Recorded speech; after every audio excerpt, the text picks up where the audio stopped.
I'm hit.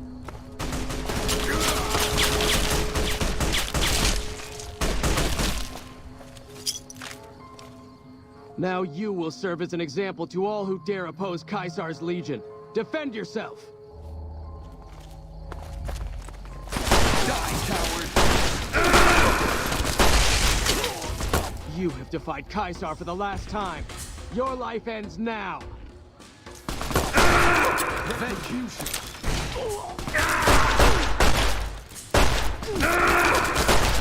Reprisal!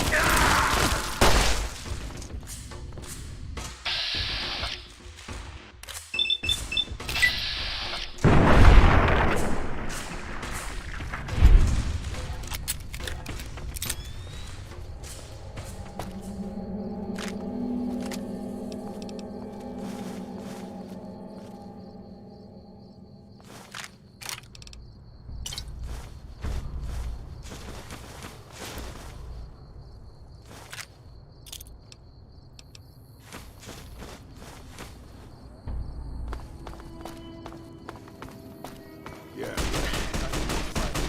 I'm all out, boss.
Approach slowly, stranger.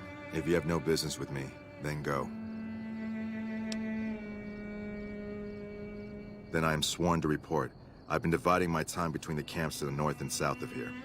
One belongs to the NCR, the other to a band of slavers known as Caesar's Legion. I was sure the NCR would quickly win, but that has not happened. Instead, the two sides have reached a stalemate, and only occasionally send skirmishers against one another. If I didn't know better, I'd say neither side is confident enough to push for a full victory.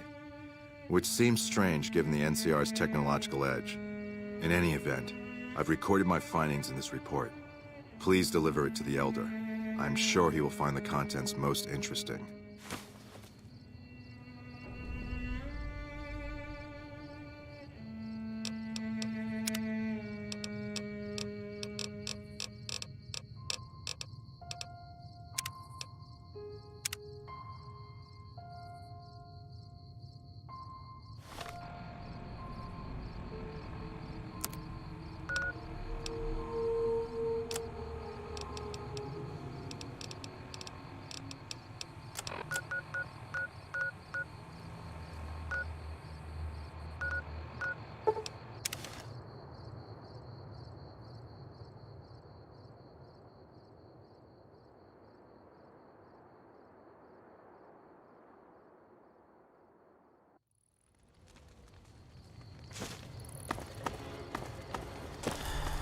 Okay, I guess we're doing this.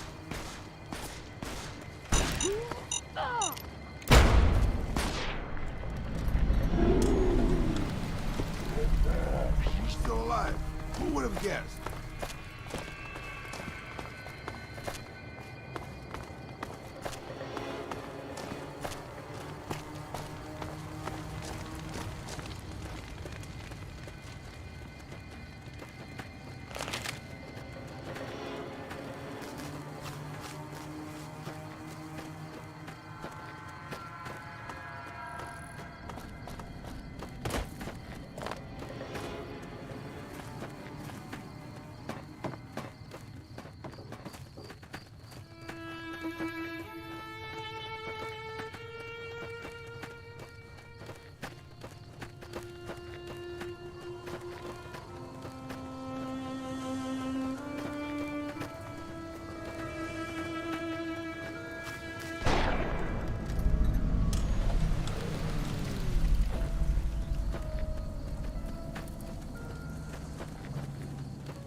Don't take another step if you value your life.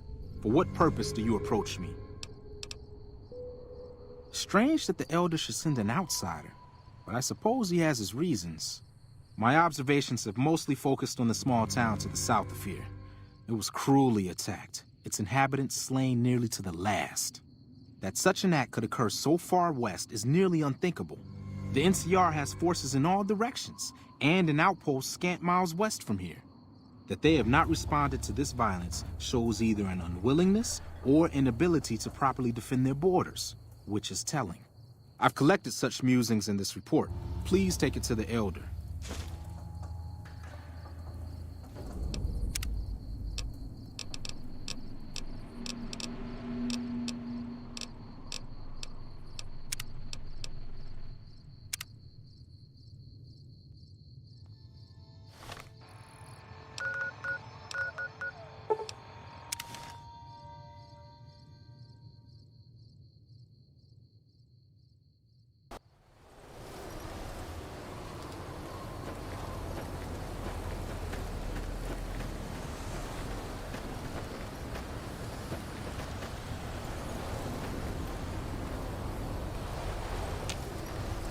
Hey, I can't go in with you.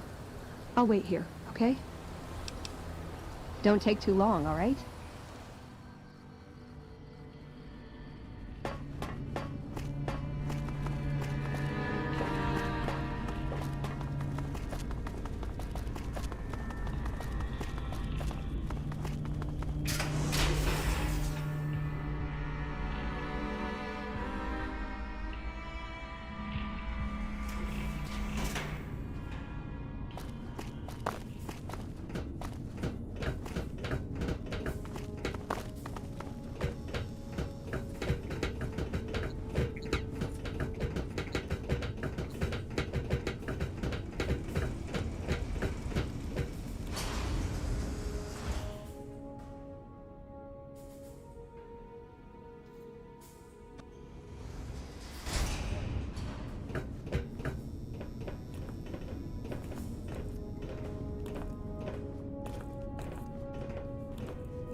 Have you had any luck finding the scouts?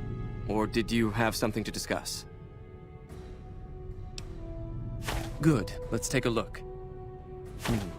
If I'm reading this right, it appears that the NCR's grip on this region is nowhere near as firm as I thought. I'll have to review these in detail, but these reports have given me much to think about. Thank you, Outsider. You've become someone I can count on, so I believe I can share something rather confidential with you. The device that creates the sandstorms above, that masks our comings and goings, was only intended to be used in case of emergencies. It was never meant to be used with any regularity, and the other systems here were not designed to accommodate such usage. In particular, the air filtration system simply cannot handle the quantity of sand and grit that it's been forced to cope with these last few years. As a result, the system is failing, albeit slowly. I'm told we have a scant few months before it shuts down completely.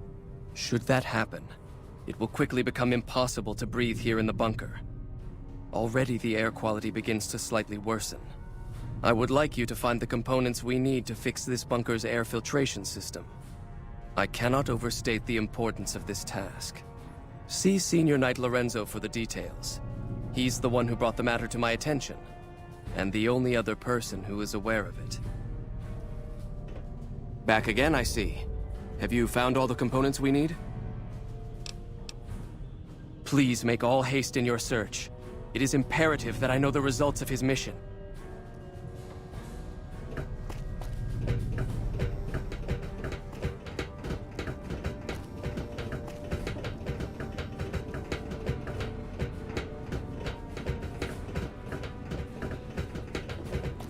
Hello.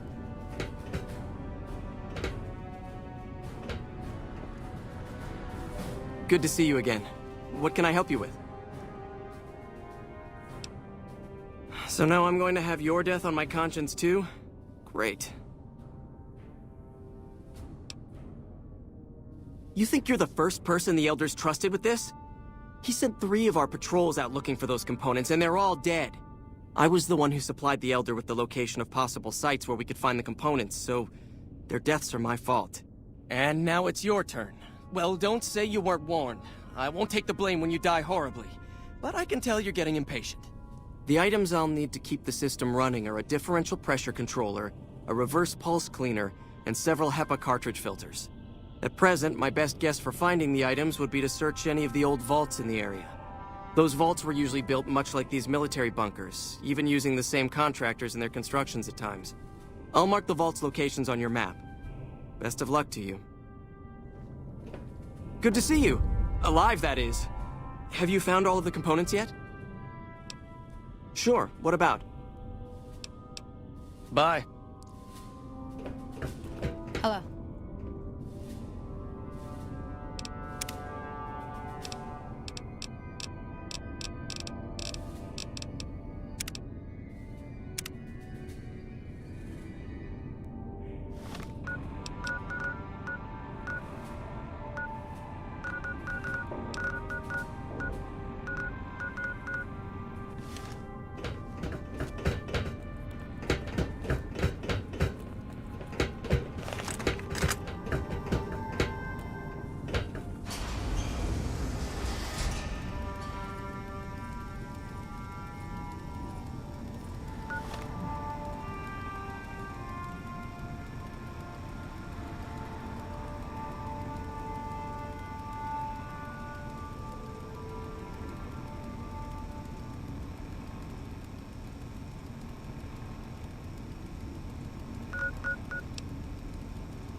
Sure, boss. The old man will crawl around in the dirt to keep hidden.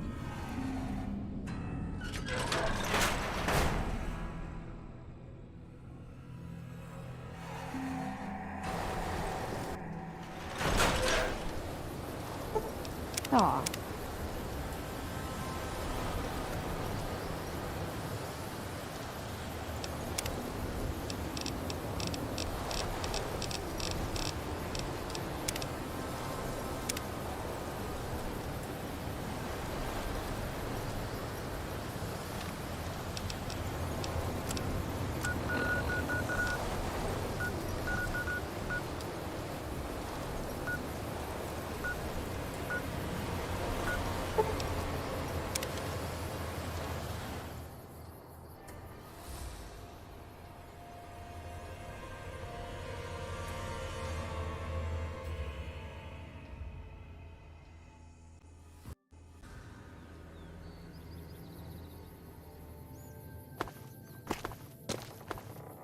Hello.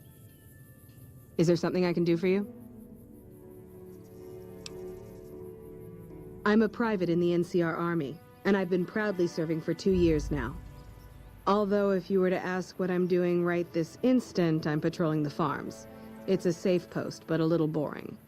I do get to take shots at marauding mole rats every once in a while, and that's always fun. Oh, you'd better believe it. I feel sorry for the troops who are charged with keeping the fiends from overrunning everything. The fiends are scary because they're unpredictable. One day, they'll be taking pot shots at you and then running off before you can shoot back. And the next day, they'll come rushing at you pumped full of drugs and not stopping until you or they are dead.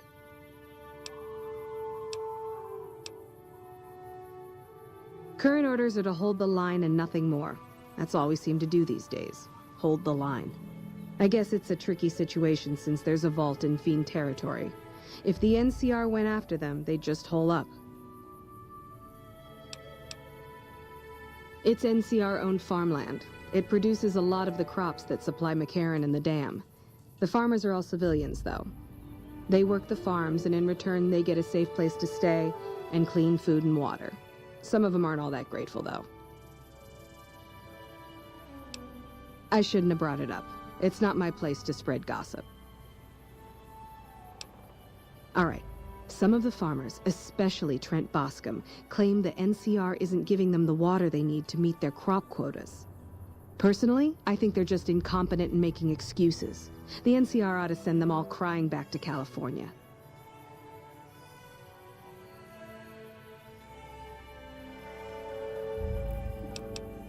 I'll help you if I can. What are you looking for? The Crimson Caravan Company is north of here. They have just about everything you need. But if you're in the market for guns, go see the gun runners. They're expensive, but they have stuff no one else carries.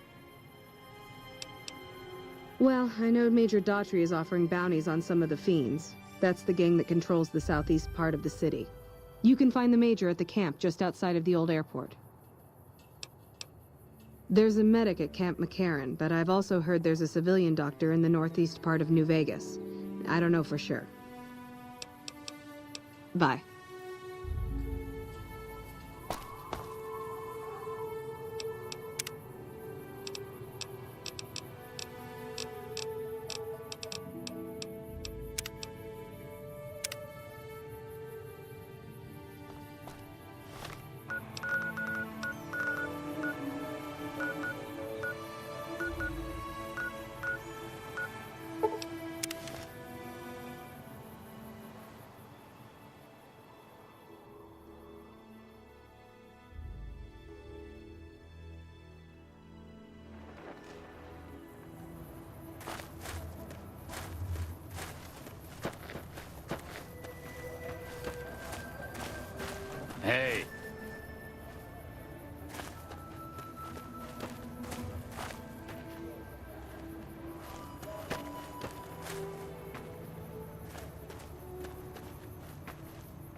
Morning.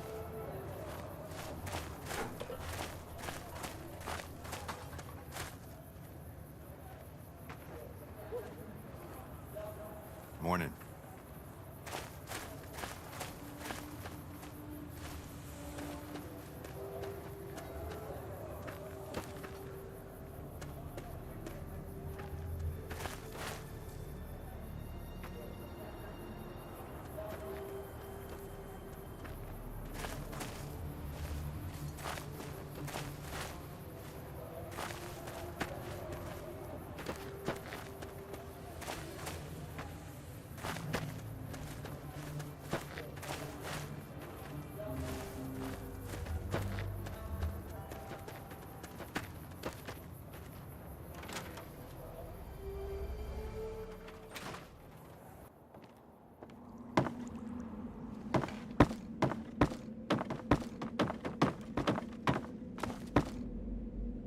I'm so much happier now. Thank you again.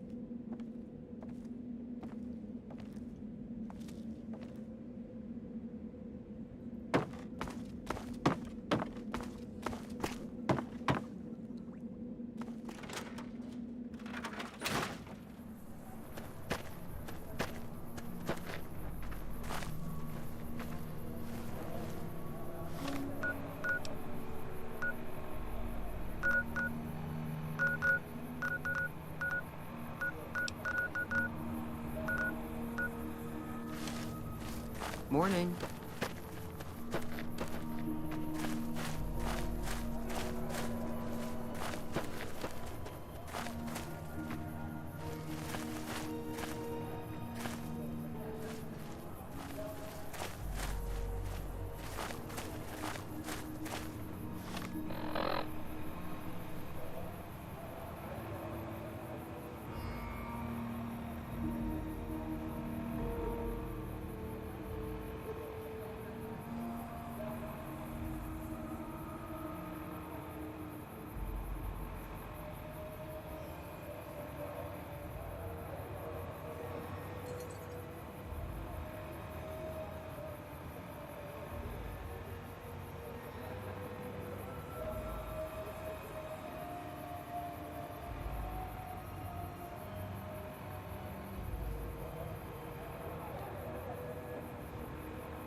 What's up? I'm really very boring. You'd get better stories out of a Freeside junkie.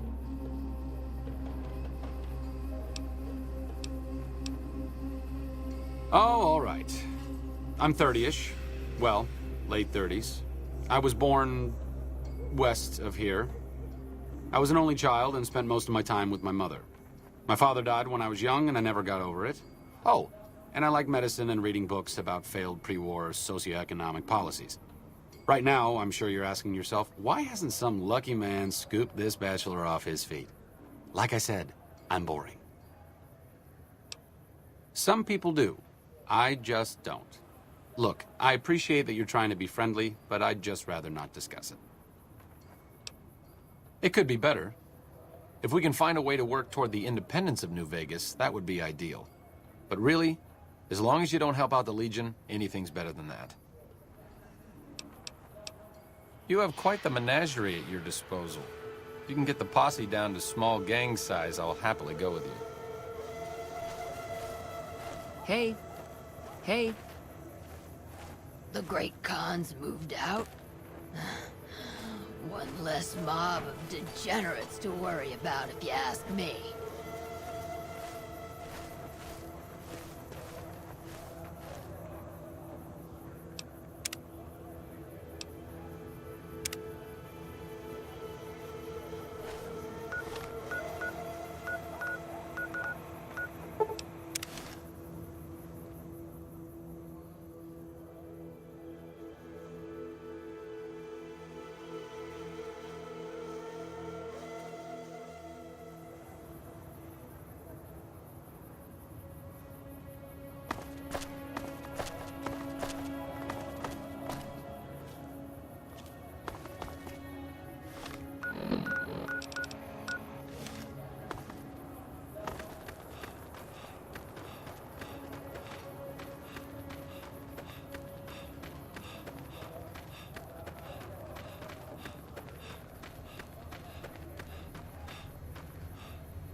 Let me guess.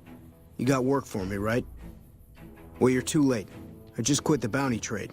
As soon as I pick up some caps that Daughtry owes me, I'm out of this scrapyard. See, I thought the bounty hunting trade would be easy money, but it turns out it's hard work, so screw it. Also, I ran into this Mark who was a little too tough for me. I mean, I could have taken him. But with this guy, it might have cost me some bad burns or an ass rape. I'm all for risking my life, but I'm a little sensitive about my asshole. Simple. Gonna make myself some easy money. I got a plan. Once I get my caps from Daughtry, I'm going to head on over to Gomorrah and win big at cards. There's not as many people playing at Gomorrah, so that means I've got better odds of winning big. I got this figured out. Well, hey, the field's wide open now that I'm gone. Probably lots of people looking to get in once they hear I quit.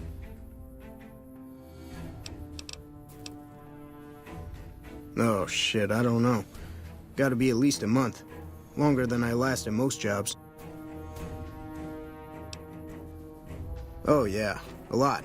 Like before I was a bounty hunter, I worked as a caravan guard. You'd think that was a cakewalk, right? Wrong.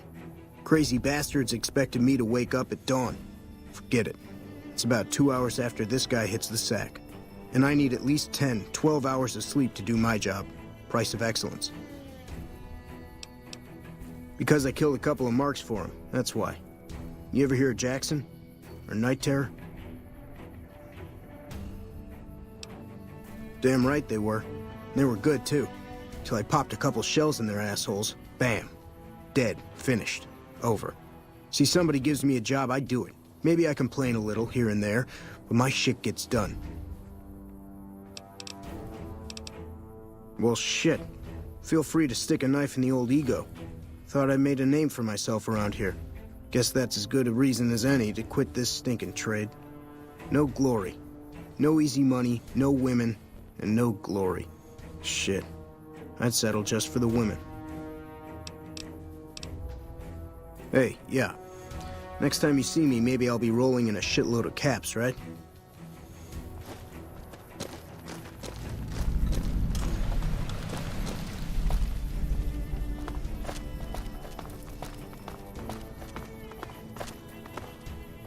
If it's bad news, you can take it up with the Colonel.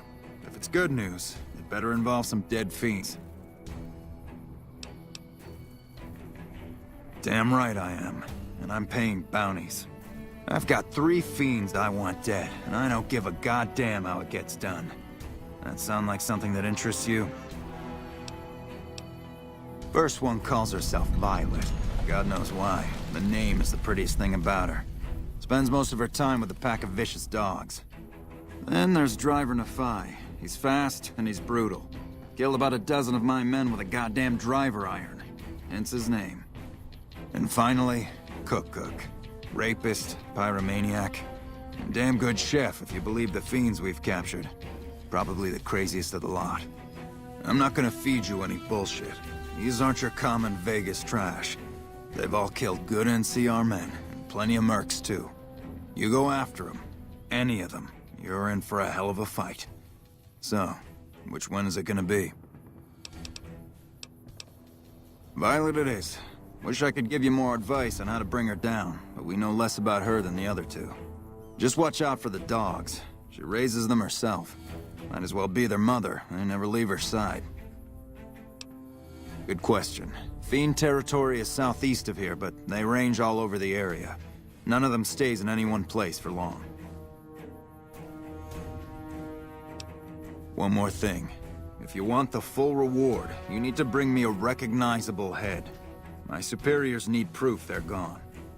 That means no headshots, no decapitations till after they're dead, and no damage to the face. If you want to be safe, aim for the chest. You bring me a head that looks like a rotten tomato, people will be doubting, and I won't be authorized to pay the entire bounty. Good luck to you, and don't get careless. Pack of drugged-out killers. They're addicted to every stim, every pill, every psychoactive enema on this fucked up earth.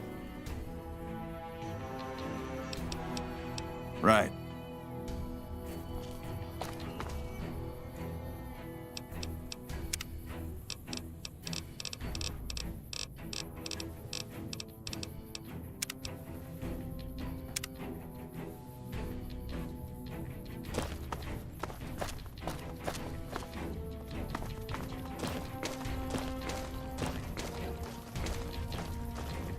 Hello. Never seen you around before. What do you want? What gave me away? The big gun, the shades, or the attitude? They don't. Only the good ones do. My partner's got some potential, so I let him wear those goofy glasses. I tell him they're his training shades, he totally buys it. Truth is, his eyes just suck. The little guy. 10 of spades. I like him because he listens. Doesn't shut up the rest of the time, but when I talk, he listens. Also, he doesn't pull any stupid come-ons, like practically every other horn dog alpha male on this base. Might be he's just scared of me, though. Yeah, we spot for each other, watch each other's backs.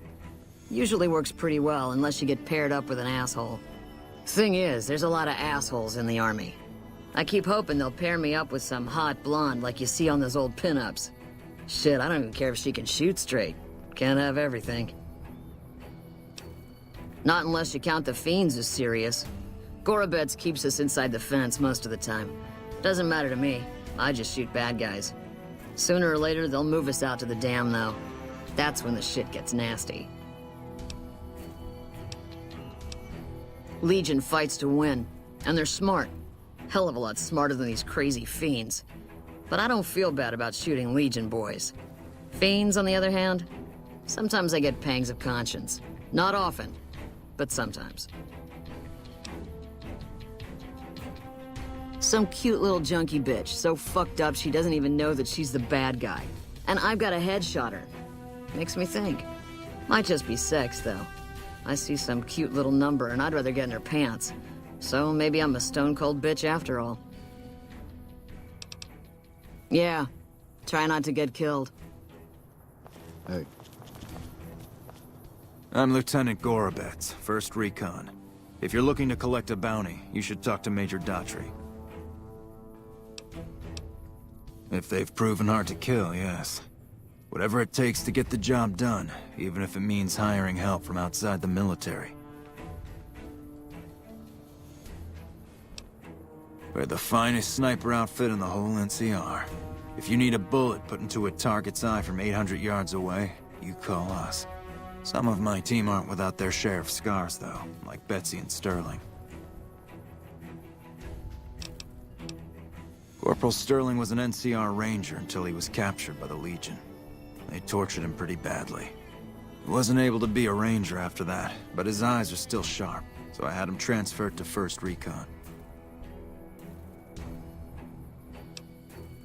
Cook, one of the fiends, ambushed her and 10 of spades. They both managed to escape, but not before Cook raped her. Betsy shrugged it off like it was nothing, but her behavior keeps getting worse. Always making passes at every woman who wanders by. It's inappropriate for anyone at 1st Recon to behave that way. I could discipline her, but I'd rather she get medical help.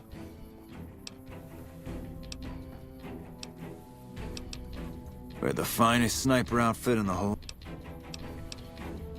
I'd appreciate it. As her CO, I could order her to get help, but I'd have her agree with the idea. Carry on.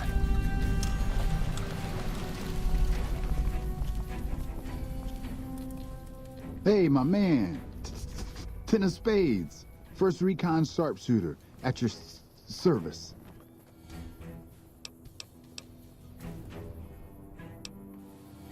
Kicking ass. Mostly kicking ass. See, we're watching the perimeter right now.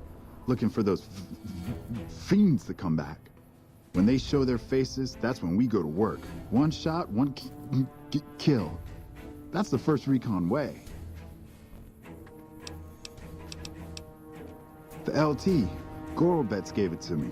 See, I wanted to be ace of spades, but the LT says, sorry kid, you're too green. So he calls me 10 instead. It's okay though. I get a few more kills under my belt, he'll move me up to Jack. Jack of spades. Sounds better, right? I keep at it. Eventually I'll make it to ace. Think I'll skip queen though. Shit. Long as I can remember. Had a rifle in my hand since I was 3. That's what my dad always says. Learned to shoot on our ranch, way west of here. Same as the LT. He's a farm kid too. Oh, they recruited me, what, a year ago? Taught me to kick even more ass than before. These guys, they really know how to kick some ass.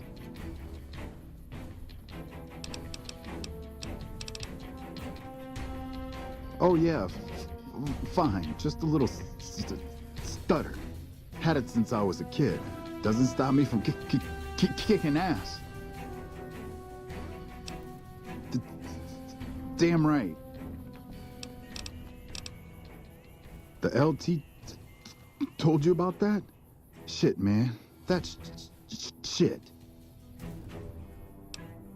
It was my fault. See, I was knocked out when it happened. That big guy sneaked up on us. I let Betsy down.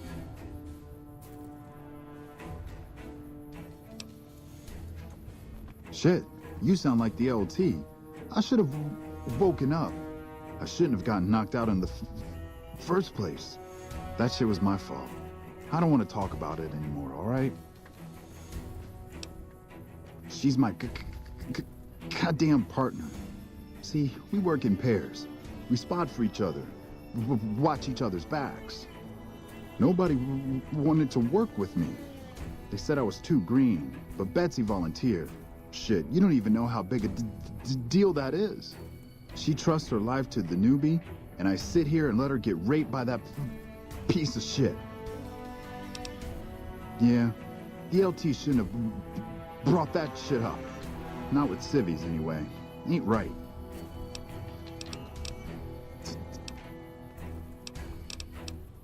Yeah, I'll see you around.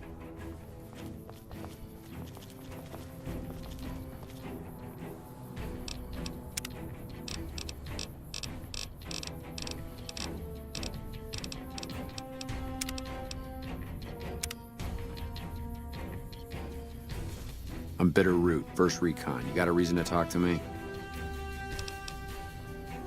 While, I guess. I don't keep too careful track of time. I like to keep things simple. Just focus on now.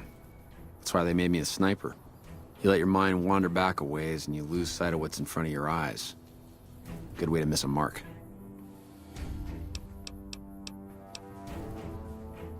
Guess not. I don't mean nothing by it. You really want to talk to somebody, try 10 of spades. He's always got plenty to say. Me? I'm here to do my job. For now, that job is shooting fiends. You trying to start trouble? Or do you really not know where I got that name? It's a con name. You know, the great cons? That's what my parents were. I figured I grew up around the bastards. They owed me a name after all they put me through.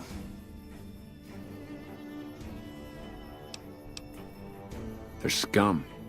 Lazy, trumped-up raiders. Most of the time they're drunk or high, and when they're not shooting chems, they're selling them. Used to have a settlement up at Bitter Springs till they pissed off NCR and got slaughtered for their trouble. A lot of us got killed at Bitter Springs. A lot of them, I mean. My parents died too.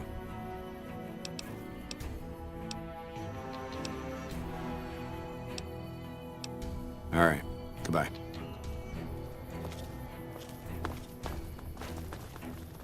What can I do for you?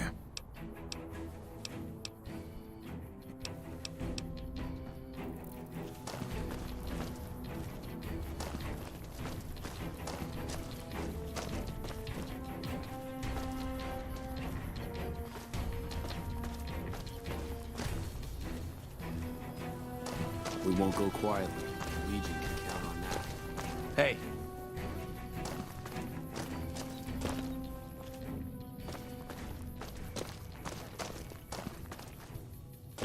Hey.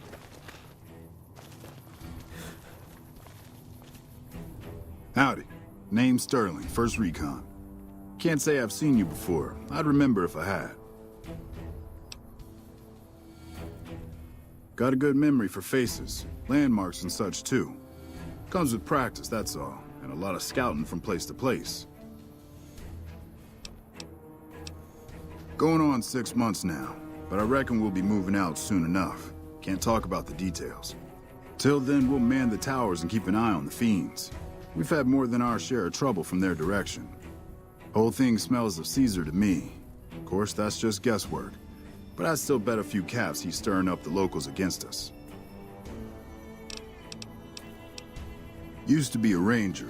One of the first they sent out east back before we took the dam. Observation and reconnaissance. We took the lay of the land, checked out the locals, and kept ourselves inconspicuous. A couple friends of mine were the first to scout the dam. That was back in '73, if I recall. A lot of those rangers are dead now. Vegas always chewed men up. It's just a little more literal nowadays. Well, that wasn't really a matter of choice. Got myself caught by legionaries up near Malpay. They had themselves some fun with me. Mangled my hands and feet pretty good. Wasn't much good with the pistol after that. Wasn't gonna be trekking across the waste on any more long scouts either. Caesar's boys figured I wasn't going anywhere after what they'd done to me, so they didn't bother tying me up. I crawled out of there on my elbows and knees. Must have looked a sight. Then I rolled down an embankment into the Colorado. I guess I had a mind to drown rather than give Caesar's boys the satisfaction of killing me. But a couple rangers happened to be watching from across the river. They jumped on in and pulled me out of there. Lucky break, they said. I called her the Long Carabine. Didn't always have the scope. I added that myself. Been shooting with her so long, couldn't bring myself to toss her away. Would have felt guilty to part with the old girl. The other snipers used bolt action, but Gorbets reckoned it didn't matter none if I was different, so long as I could hit my targets. Always a pleasure. Keep yourself safe. Patrolling the Mojave almost makes you wish for a nuclear winter. What can I do for you, boss? Got a second to talk, boss? Meeting Corporal Sterling. Well, it kinda got me thinking. Here's a guy that's been beat all to hell, right? I mean, he could have retired from the service, but instead he signs back on and does what he can. You think he did the right thing?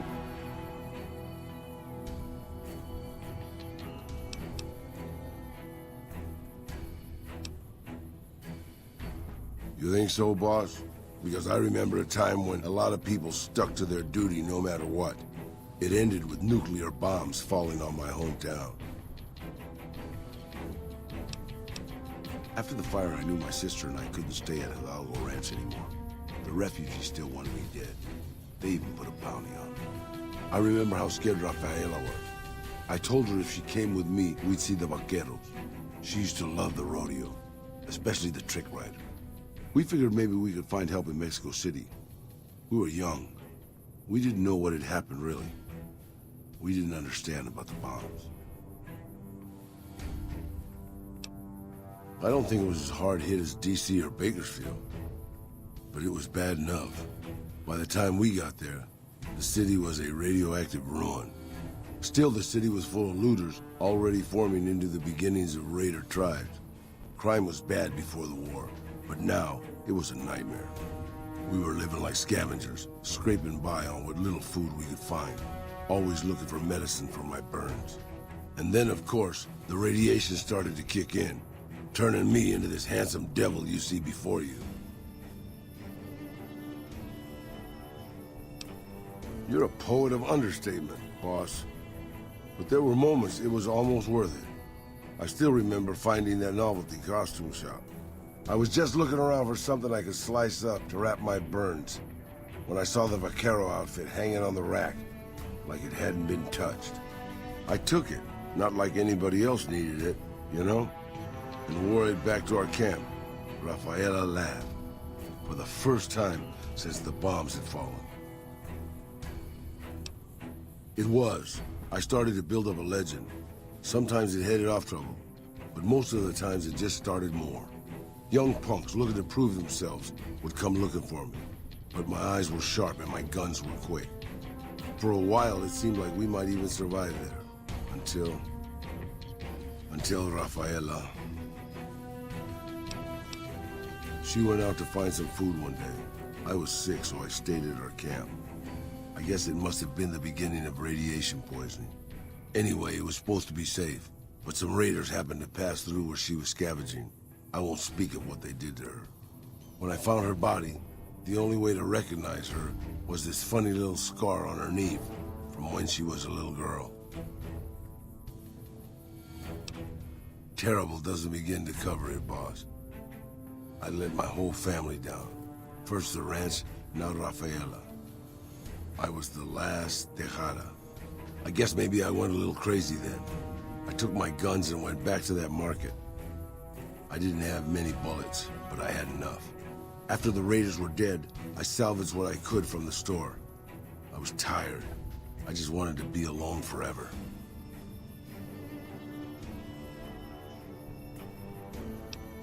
I left Mexico City behind.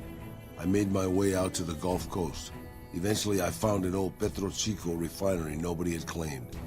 I stayed there for a little while, and I thought a lot about my life. I thought about the guns I'd lived by, and what they'd gotten me. I decided my guns hadn't gotten me anything, and it was time to give it up.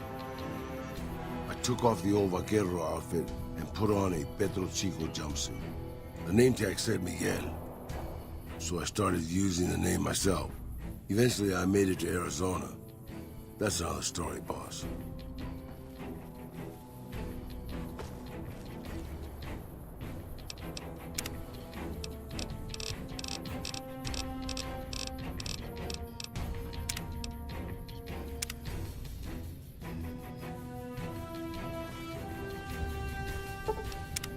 What can I do for you, boss? Sure.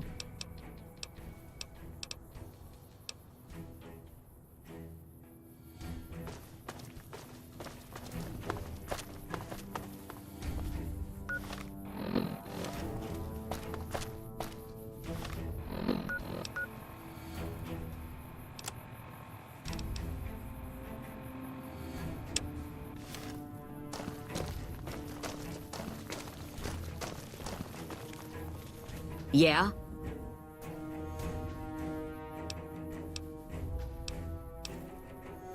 The lieutenant's been talking to you, hasn't he?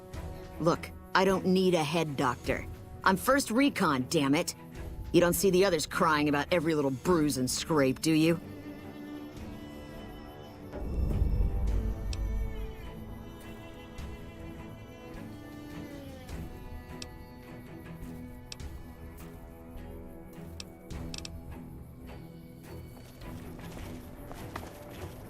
Howdy. What brings you back? It's a pride thing with her, and totally unnecessary. I mean, look at me. I was Ranger Sterling until the Legion got through with me. I was bitter, but if I kept my mouth shut, the NCR would have discharged me and sent me home. Instead, I asked if there was still a place for me. Had to prove I could still handle a gun alongside all the recruits. Look at me now. First recon and still going strong. You tell Betsy that. Always a pleasure. Keep yourself safe. You remember me, right? The Ten of Spades, first recon. Oh, but because of what that fuck Cook did? Well, it's not the same thing, but Doc Kusanagi helped me with my stuttering. The Doc has a clinic north of here. Can't miss it. You should talk to Bitterroot, too. He's been to see the Doc, too. No problem. Yeah, I'll see you. Didn't think you'd be back. What's this about? Ten of Spades really ought to keep his mouth shut, but he's right. There are a lot of things in my past I just couldn't leave behind. It helped. A little. Well, more than a little. Betsy ought to pay a visit to Kusanagi, since it can't hurt none. All right. Goodbye.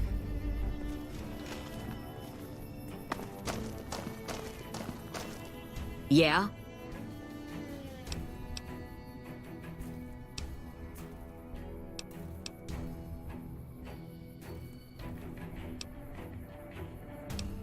This was none of their business. Or yours. You've got no right to talk to people behind my back about this.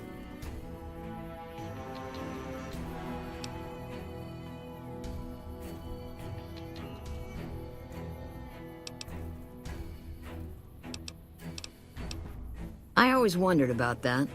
First Recon is elite, but the Rangers... I can't imagine what it'd be like to lose that kind of status. I'm guessing the other two had similar things to say. All right, consider me convinced. I'll go see Usanagi. You can tell the lieutenant that I caved, and thanks.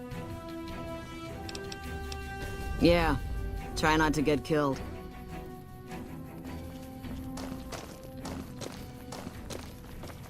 Patrolling the Mojave almost makes you wish. What can I do for you? Yes, the others in the squad said you'd come to them about her. It's a start, but let's hope she sticks with her treatment as long as it's necessary. I'm afraid she'll ditch Usanagi early if she feels it's taking too long. She won't want to look bad in the eyes of the rest of First Recon. Do me a favor and let Usanagi know Corporal Betsy is coming. I'd like to make sure the medical clinic has time for her. Carry on.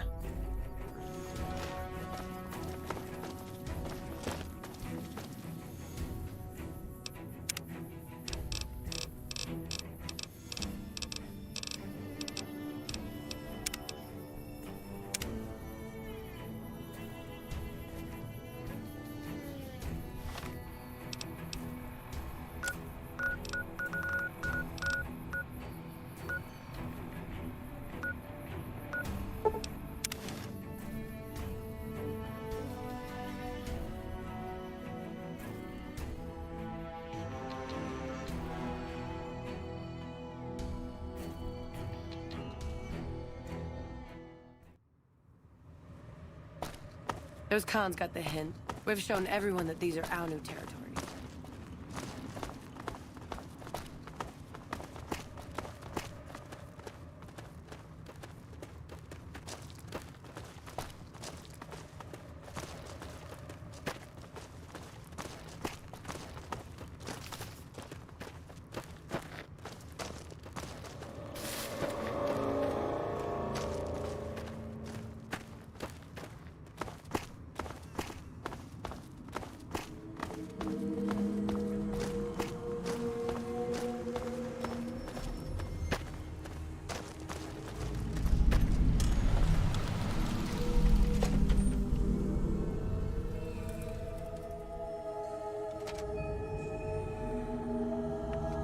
When people have got nothing left, they can always turn to the followers.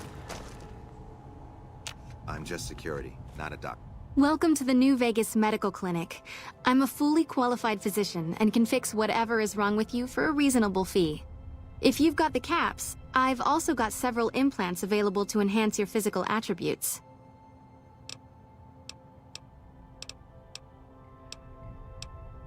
Everything you see is funded by the followers of the Apocalypse. We rely a lot on charity to provide low-cost medical services to the less fortunate.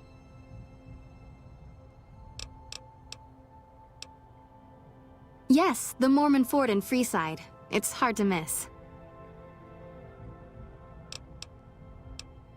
We've worked with them in the past. The NCR became too focused on things like patents and profitability, so the followers go their own way now. The NCR and the followers have a cool relationship at the moment. We see them as oppressive, and they view us as anarchists. We believe that technology for basic necessities like food, water, and medicine should be shared, not hoarded. We're also strongly in favor of proper education. I've come across more than a few doctors whose techniques came out of the back of a magazine. Yes, I am. I received my medical training at the Angels Boneyard Medical University back in the NCR. It's not a requirement to be a follower to enter the university, but I believe in what they do, so I joined them. Of course! We prefer bulk donations of 500 caps. It's apparently a lot easier on the accountants for some reason. Very much appreciated. These caps will go towards funding schools and other services to the poorer part of the community.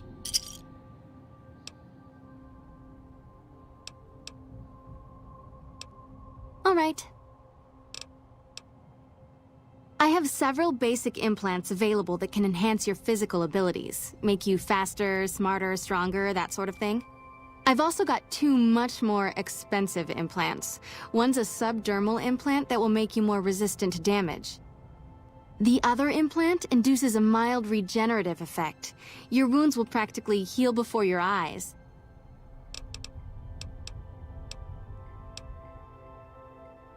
Mental trauma can be just as debilitating as physical injuries. Fortunately, I'm well qualified in such treatment. I'll make time in my schedule.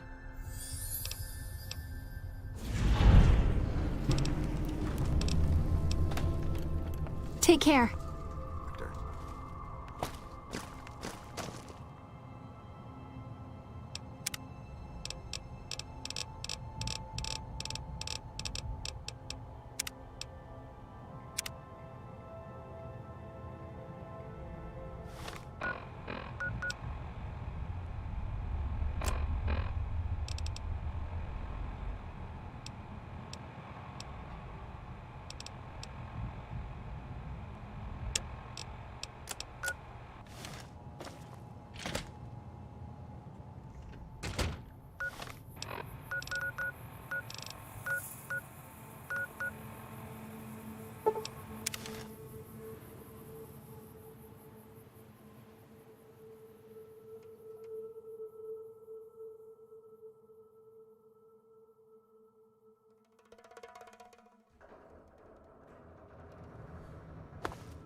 You're new. I'm Angela Williams. Were you just looking around, or...? This? The OSI lab. We don't get many visitors. The smell puts people off, I think. Nobody ever said science would smell clean and fresh. Anyway, you get used to it if you give it some time. I know I don't sound the part. Get raised by Brahmin ranchers and you never lose the twang. Drives Hildern crazy. But I know every inch of the power grid from Hoover Dam to Shady Sands. That's what we do here. Try to optimize the power output from the dam. Some of the others are working on an agricultural project, but truth be told, they aren't making much progress. Not yet, anyway. Head researcher. Mostly on the dam project, but I help out on other things when they need me. Gotta be flexible. You mean give you work? No, that'd be up to the administrator, Hildern. He's back there in his office. Between you and me, I don't think he ever leaves. Plenty of mercs go in to see him, though. I can't say. We're not supposed to talk about the research. Not the details. If you're interested, I'm sure he'd see you. Nice to meet you. If you need anything, I'm almost always in the lab.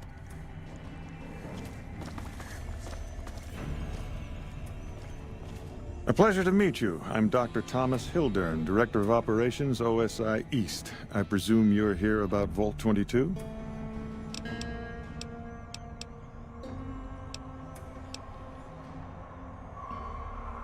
From Alice. I'll see that she's paid right away. Crimson Caravan runs a tight operation. Even out here in the waste, wouldn't do to keep them waiting. Was there anything else? Or were you just here about the invoice? Oh? What might those be? To be frank, I have no idea. I leave the fighting to Colonel Shu, and I expect him to leave the science to me. Too many people have opinions on things they know nothing about. The more ignorant they are, the more opinions they have. The Office of Science and Industry. It's a rather expansive topic. I could talk for hours, but I'm sure I'd bore you. Suffice to say, we are the leading edge of the NCR. Our work focuses on practical matters: medicine, engineering, biology. The dam, for instance. OSI routes its energy supply to our cities in the West. That's only one responsibility of this office. We aid some programs the Republic has sponsored involving sharecropper farms in the area. But those haven't panned out too well from what I hear. There have been complaints about the amount of water we're supplying. But those are just excuses for lack of diligence, I'm sure. Directly? No. But we attempt to maximize its output. You have no idea how difficult it is to provide power to an entire nation. Our efforts at Helios 1 held a great deal of promise, until some drifter blew in from the waste and managed to reroute the power. As to where the power is going, who knows? Can you imagine? A drifter outsmarting professional scientists. Only in New Vegas. That's the trouble with this wasteland. Too many damned variables. No one can account for them all. Director of the entire OSI? Me? If I didn't know better, I'd say you were trying to plant seditious ideas in my head. No. I direct our eastern operations. I've been responsible for squeezing unprecedented levels of power from the dam. I'm also confronting the problem of food production in what little spare time I have, but I've found some promising leads. Not yet, but our government understands the value of proactive thought. Our studies project an imbalance between production and consumption. Or, for a layman such as yourself, not enough food, too many mouths to feed. Mass starvation in a decade or so. Yes, with the assistance of my team, of course.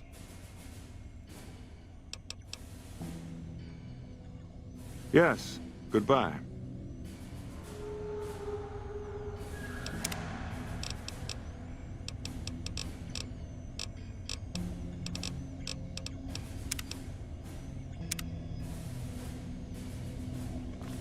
We still need a contractor on our vault. Wonderful. Straight to it then. Have you signed the release forms? No? Doesn't matter. We'll keep that to ourselves. Vault 22. Where to begin? Imagine, if you will, the wasteland in bloom. Vast fields of corn that grow from seeds and produce their bounty in the space of a month. Orchards of trees, their branches weighed halfway to the ground, hung with fat, ripe oranges, a harvest that could feed a city or a nation. And all this, requiring no more than a few drops of precious water, and the efforts of only a handful of human farmers. Impossible? Precisely. Science has proven that truth 1,000 times over, but how many wasteland savages believe it? Present company accepted, of course.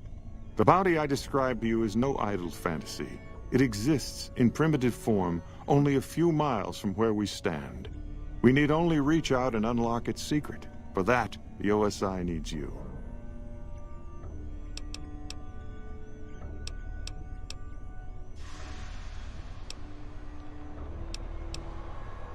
Isn't it? One directs one's efforts, or the efforts of others, toward a goal, and progress is made. It's a matter of incentives, nothing more. I believe that the inhabitants of Vault 22 unlock the secrets of vegetative growth. Plants are spilling from their gate. No one tends them. No one waters them.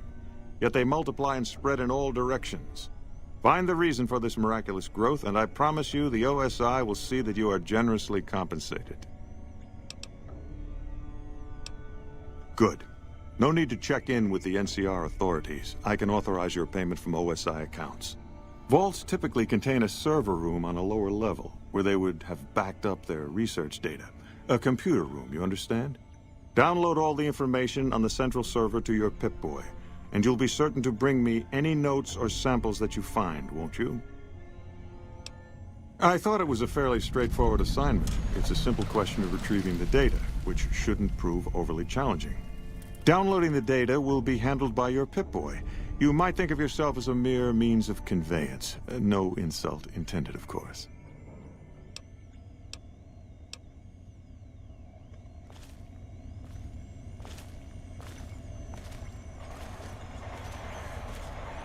Did Dr. Hildern... This really isn't any of my business, but... Did he give you a job? I shouldn't say anything. I know that.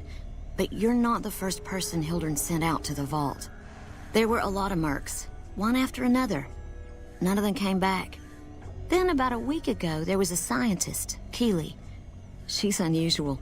Not the sort of person you'd expect, but she's an absolute genius, and he didn't mention her? Not even her name?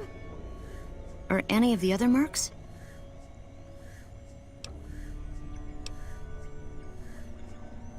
No, wait. I don't mean to see any harm come to Dr. Hildern. Unless by talk, you just mean talk. Listen, I make a fair wage, but I'm not rich. Not by any means. Maybe my kind of money wouldn't appeal to your average merc.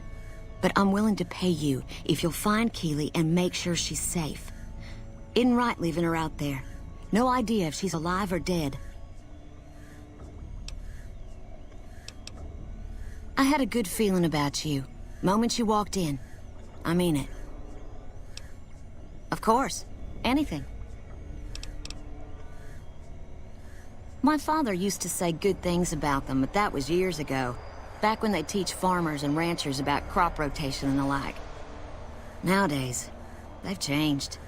They're doing what they can to discredit the NCR. Give us a bad name with the locals. Dr. Hildern trained with them years ago. Not me, though. I'm an OSI girl. The director? He's very well-spoken and knowledgeable.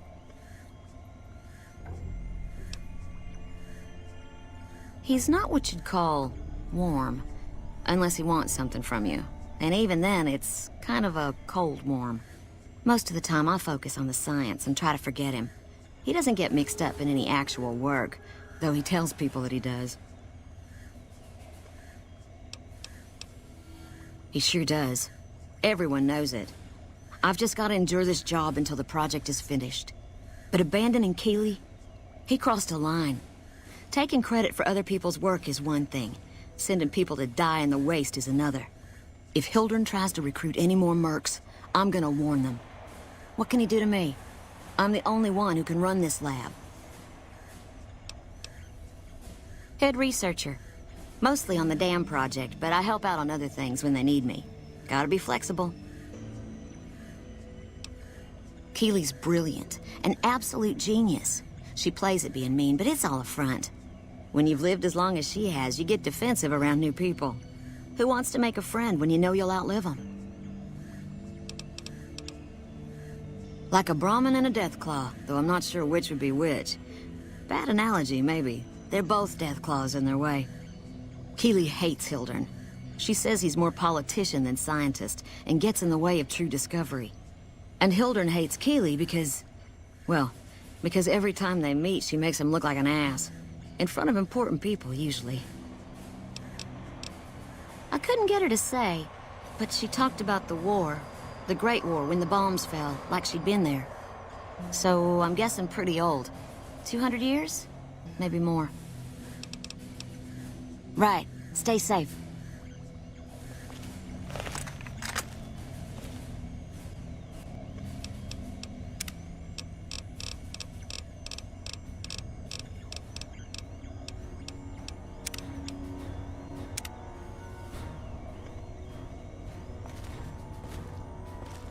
Yes?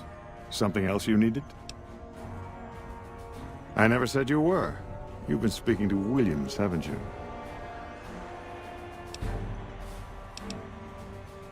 Fair enough. Begging your pardon, but this is beginning to feel like an interrogation. No, you aren't the first person I've sent to the vault. I'm sorry that I neglected to tell you, but I don't see how it makes any difference. All right.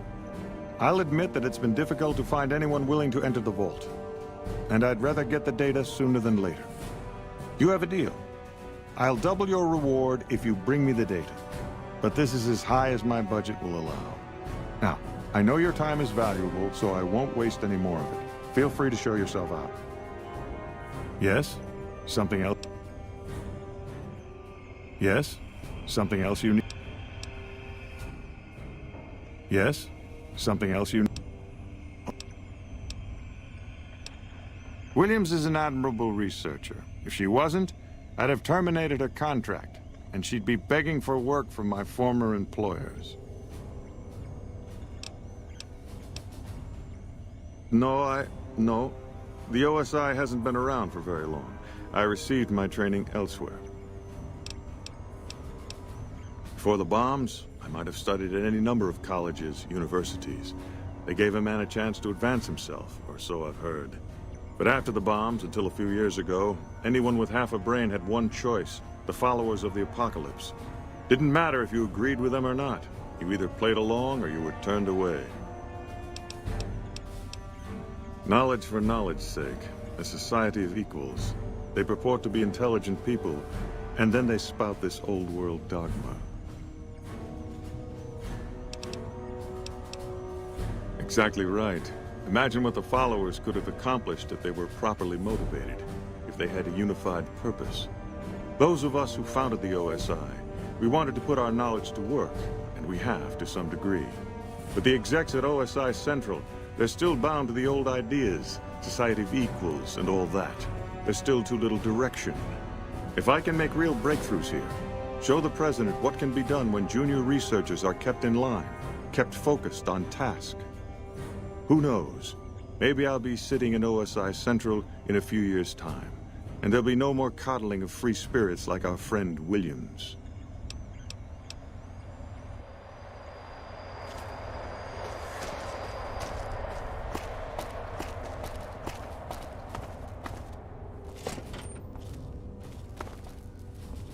We're all impressed with the work you've done for us. Thought you might be able to make use of this. It's a key to a little hideaway south of here. We've used it as a place for rangers to rest and resupply. I thought you might get good use out of it. Everything was going according to President Campbell's plan at first. We met minor resistance from local troublemakers. But our two main objectives are still contested. Mr. House controls the Strip, and he won't so much as meet with our ambassador. And we're holding Hoover Dam. But Caesar's Legion is positioning itself to overrun it. If it falls, so will New Vegas. We'd be forced to withdraw. Unfortunately, no. In fact, the word from the ranger stations has been especially concerning lately. It sounds like they've run into overwhelming resistance, and supplies just aren't reaching them. It's been so bad, I asked Sergeant Reyes at Camp Forlorn Hope to look into it, and see how it is that things could be so fouled up there.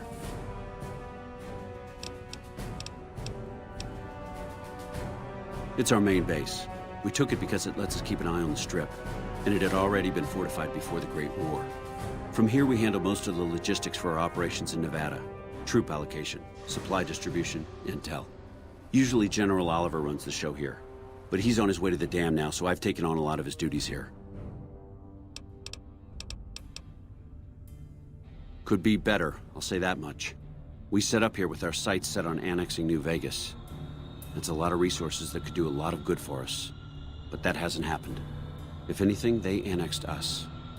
They rake in the profits from our soldiers, and we're stuck protecting them from the Legion. Not exactly the plan. Now we're trying to secure the Strip and the dam at the same time, and it's costing us. And in the meantime, General Oliver won't approve any offensive maneuvers, because he doesn't want to risk losing our positions. So we're in a holding pattern here.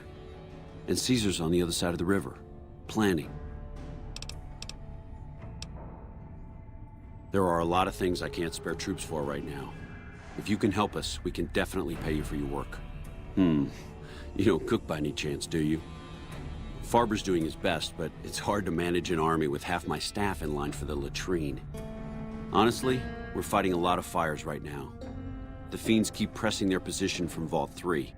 We've got the Legion breathing down our necks across the river. We actually took an officer alive last week, but so far he hasn't spoken a word.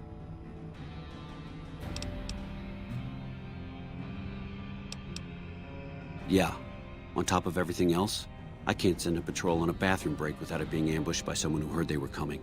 So somebody's getting the word out.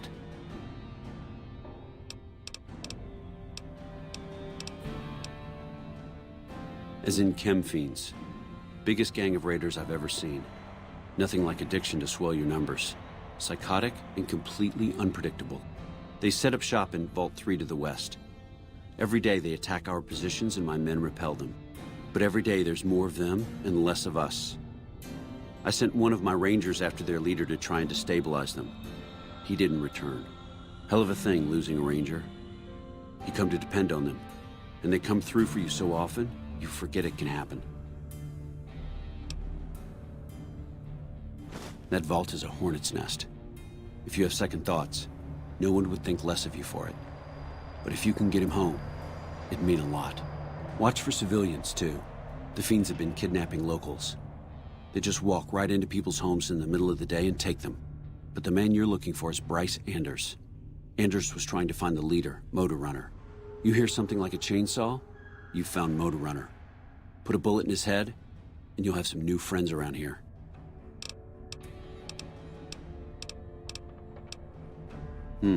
Well, why not? Given your recent arrival, at least I can safely rule you out as the leak. I'd like to have absolute trust in my men, but that's just not practical right now. Go ahead and look into it. See what you find. We don't have much to go on right now. Lately, every raiding party in New Vegas seems to have a map of our troop movements. It derails everything. Supplies, reinforcements, and it'll only get worse the longer we let it go on. Captain Curtis is heading up the investigation right now. He can fill you in.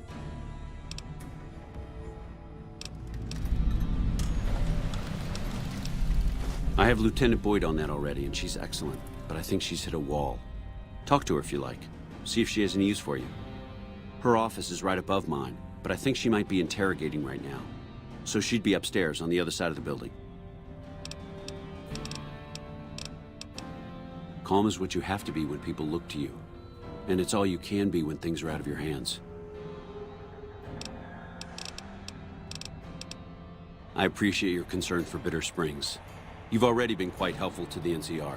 I suppose it's only right to return the favor. Bye.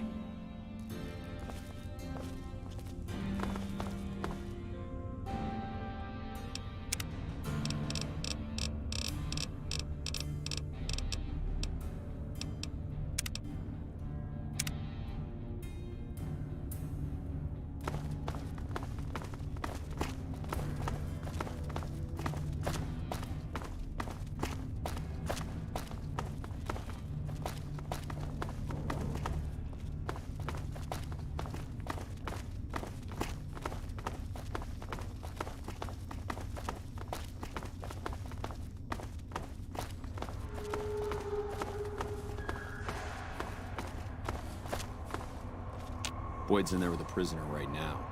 Boy, is she pissed. You stick out like a sore thumb around here. You sure you're in the right place? Not big on reading name tags, huh? That's okay. My name is long and difficult to pronounce. Ready for it? It's Boyd. Lieutenant Boyd to my friends. Colonel Shu has me handling the policing duties for the base. I've told him he could make my job a whole lot easier if he would just let me shoot anyone who talks back to me. But you know how colonels can be. Yeah, so far this has gone exactly as expected. Poorly. But with the work you've done for NCR already, you might be just what I've been looking for. We captured an honest-to-God centurion of Caesar's Legion recently.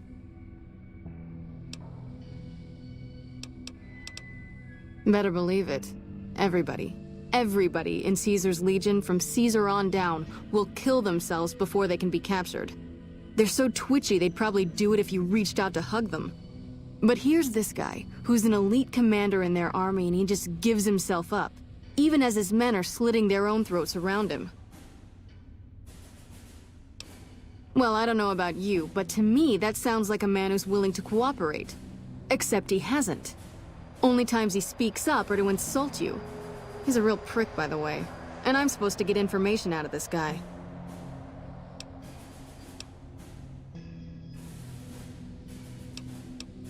Don't have anything like that. Sounds nice. Like the kind of thing I'd want to take home and use on my husband. But even if we did, I don't know that I'd be comfortable using it. If there's any risk of overdose, it's not worth it. Asshole's too valuable.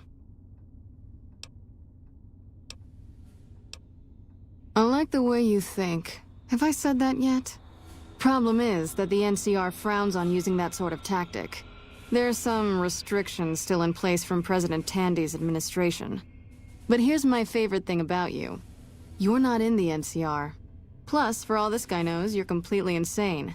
That's a winning combination. I think if you rough him up enough, and really put some fear into him, he'll sing like a choir boy. So let's do this. When you're ready, I'll go in and give you a little intro. Then I leave the room, and you make him regret the day he was born. We go back and forth a couple times until either he talks or he can't move his jaw anymore. Either way, we've had our entertainment for the day.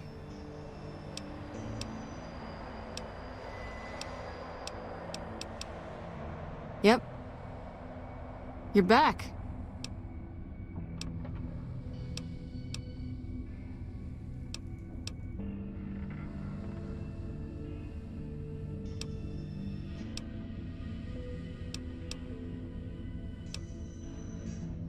Yep.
Hello. Hey there. You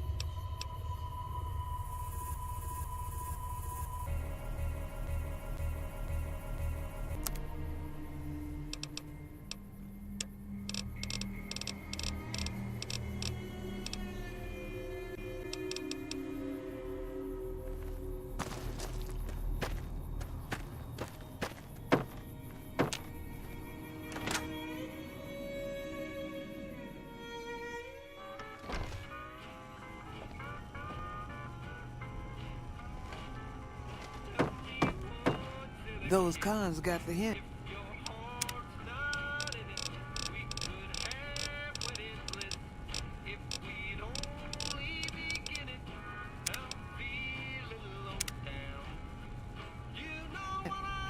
Welcome back. Well, you've proven yourself reliable so far. Would you be interested in more important jobs? As much as I like to handle matters personally, I can't be everywhere at once. There is a negotiation with a smaller trading outfit that I'd like resolved as quickly as possible. There's also the matter of Henry Jameson, an employee whose services I'd rather do without. His family connections make it difficult, however. And finally, I need someone to acquire the gunrunner's manufacturing specifications. This job needs to be quiet. No alarms, no deaths.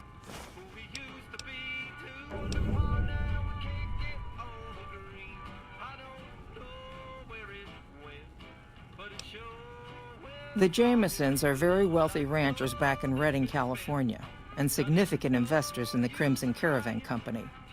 I was pressured into posting young Henry as the manager of the New Vegas branch. As you can see, he wasn't exactly cut out for the job. He was much more interested in gambling and prostitutes, and because of his family, I can't simply fire him. Henry needs to be convinced to quit, one way or another. I won't have a useless employee on the company payroll. There's a small trading outfit, Cassidy Caravans, that I'm interested in acquiring. They've been rather competitive, so it's time to buy them out.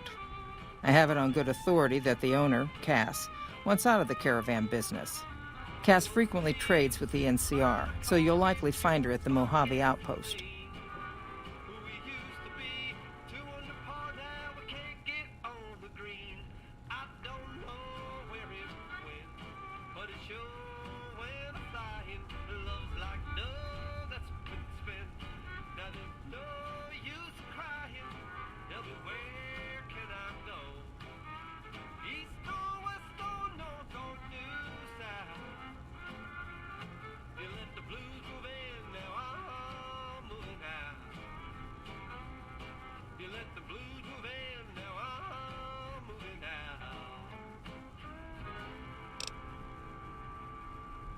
Thank you.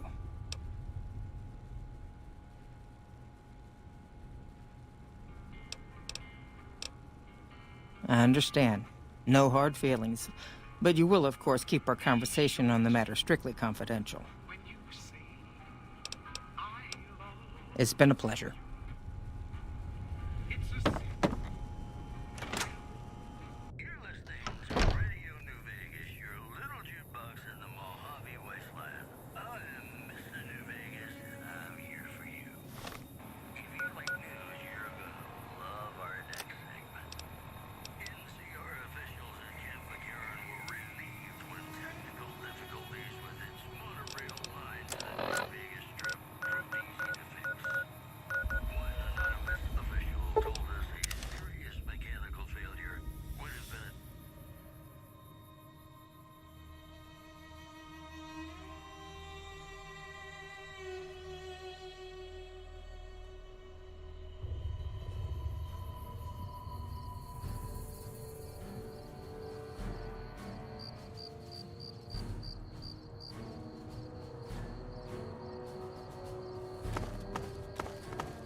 Hey, chum. Welcome back.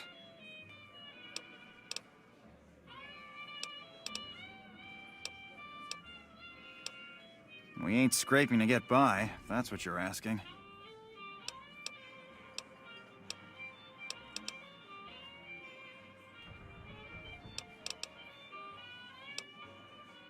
We've got the basics covered, but now you mention it, we have had unusual requests from some of our wealthier customers.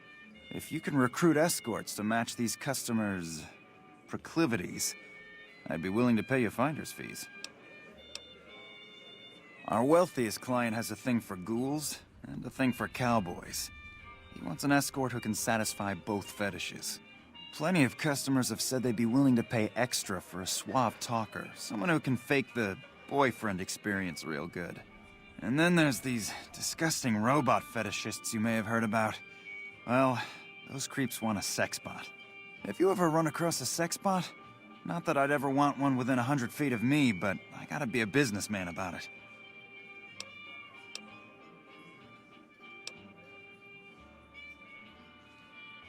Just don't rough up the merchandise before delivery. You break it, you bought it.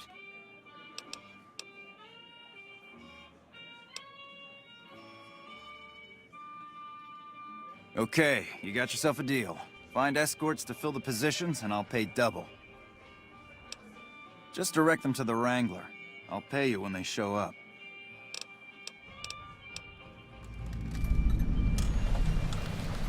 The best place to start would be with Ralph, at Mick and Ralph's over on the east end of Freeside. Other than that, your guess is as good as mine. Yep.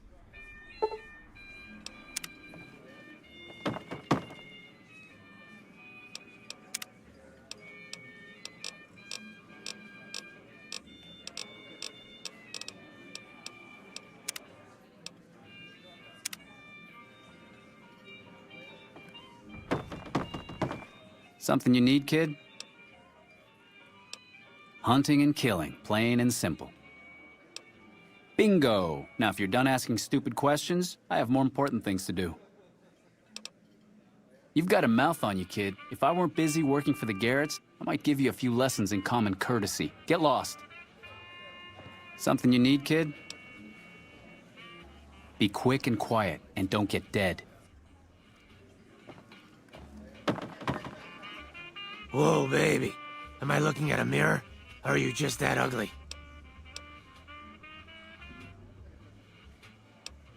What? You mean you're not part of the act? Huh. Sorry. Thought you were the heckler Garret hired to spice up the shows. Either you need to get your eyes checked, or that fame is fleeting thing is true. And since I happen to be world famous, you must be going blind. Name's Hadrian. Bet you never saw a ghoul in a suit before, huh? Of course, you don't exactly strike me as the worldly type. Yeesh, is my act that bad? Or are you just that dumb? Yeah, that's right. Got me a nice juicy contract with the management.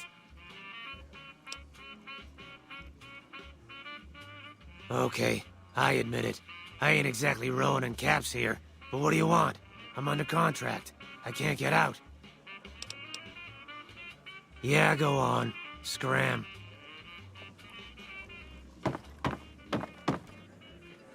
Shove off. You're making my luck turn bad. Fuck no. No matter what that old bitch McLafferty says, my dad said I could be in charge of the New Vegas branch. Besides, I got into a little money trouble with the Omertas. If I quit the Crimson Caravan, how am I supposed to get the money to gamble?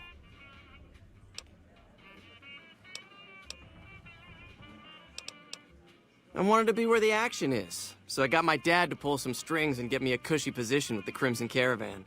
Everything was great until McLafferty came along. That old bitch is gonna hear about it from my dad, just you wait.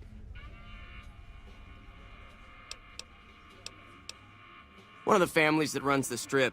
They're a pack of cheaters, but you still don't want to fuck with them.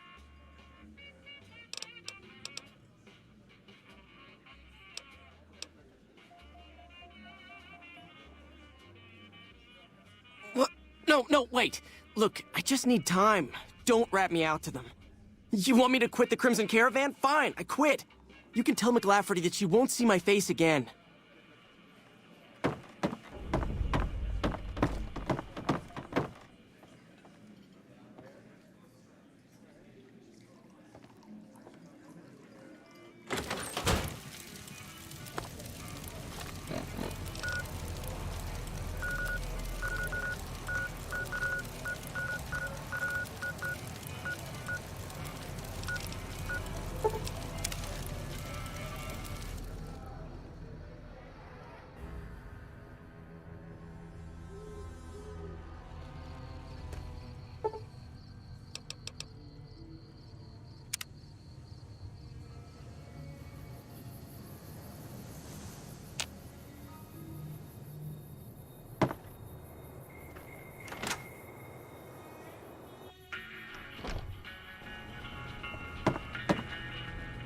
Welcome back.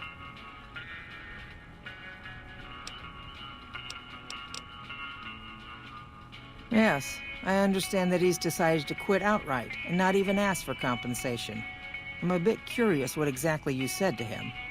Then again, perhaps I'd rather not know. Thank you all the same.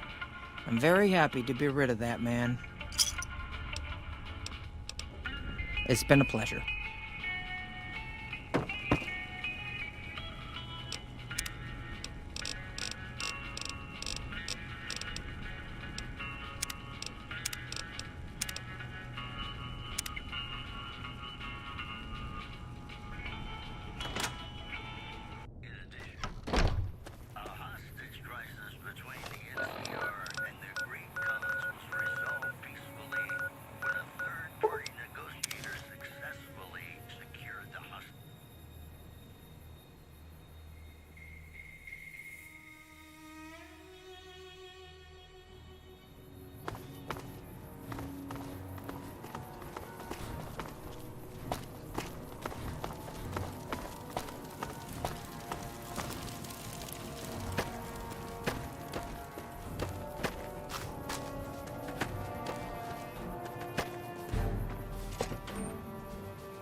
You come around like a bad habit.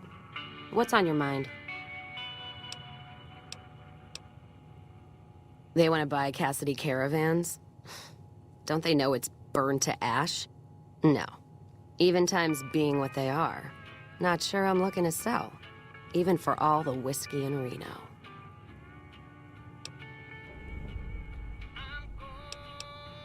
Mojave happened. Hit by raiders packing some heavy firepower. Can't believe the Crimson Caravan haven't heard. So if you want to buy all of Cassidy caravans, you're looking at it. And what I got in my pockets. Still, as little as that is, not looking to sell.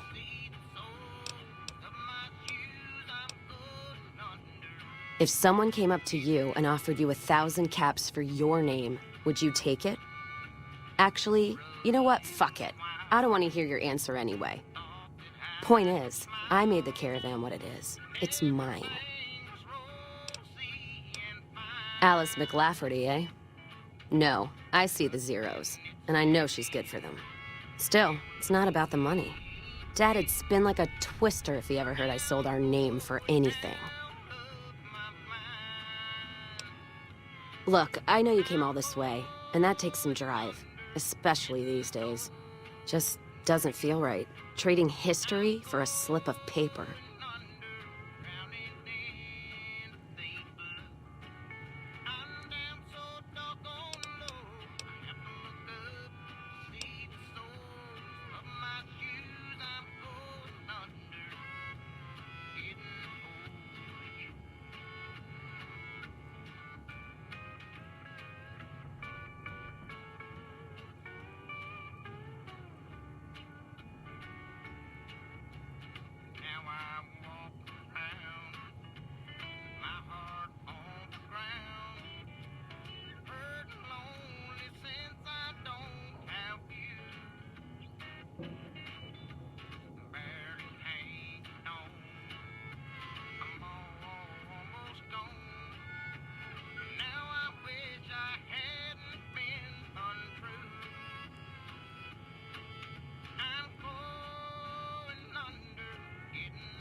What did you just say to me?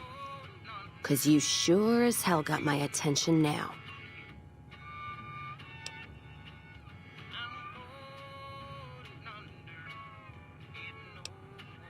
That's fair. But there's been that voice inside me saying the same thing, and whiskey wasn't killing it. Give me that paper. I'll put my name to it.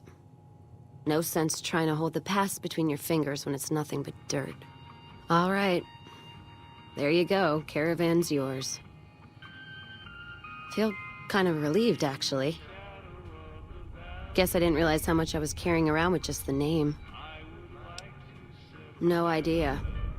Maybe head back west?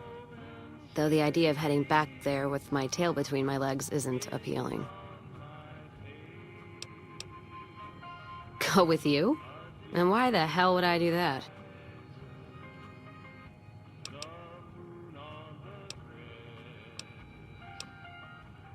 So you're looking for someone to help, not just tag along.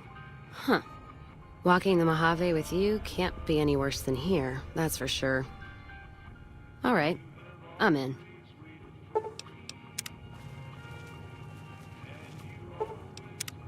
Well, now that I'm free of the outpost, was wondering if you'd mind making a detour.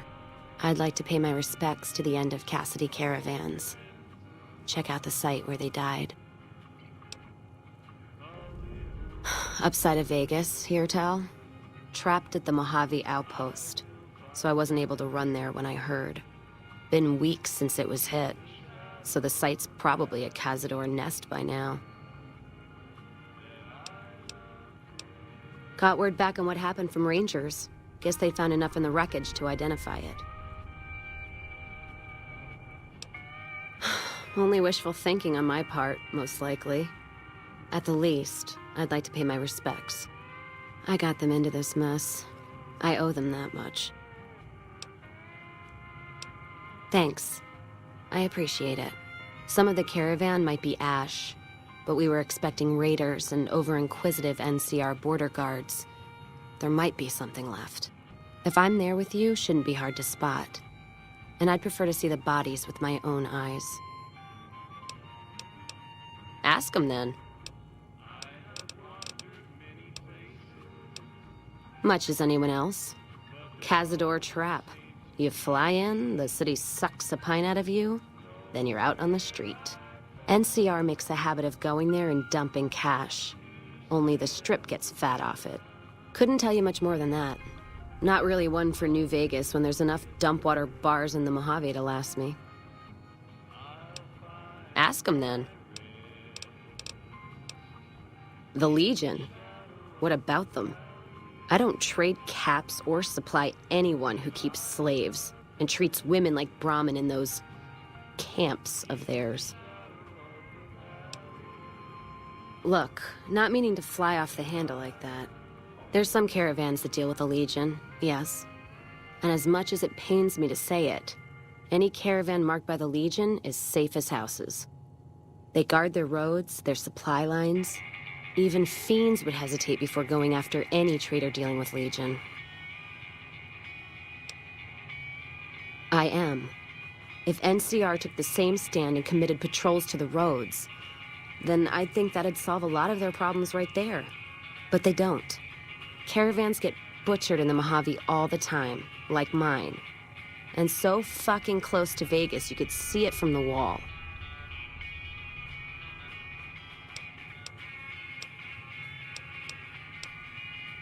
NCR tries. It's just that trying doesn't mean a whole lot when you're paying your respects to the dead.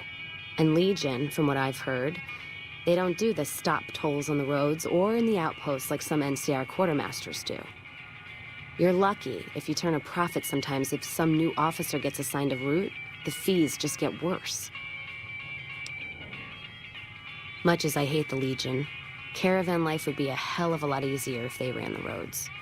Well, as long as those companies were run by men, and that's the biggest issue I see. And it's a shame, but I think there's people on the NCR side who feel more strongly than I do. Some caravans deal with the Legion now because the security. If towns could get the same protection, a lot more tempting than you'd think. A bunch of people would be willing to side with the Legion to not have to worry about fiends and boomers and powder ganger attacks. It's not hard for some folks to sell freedom when the alternative is worse. Especially if being with NCR is going to get you on a Legion cross. Ask them then. NCR is my country, and I support it.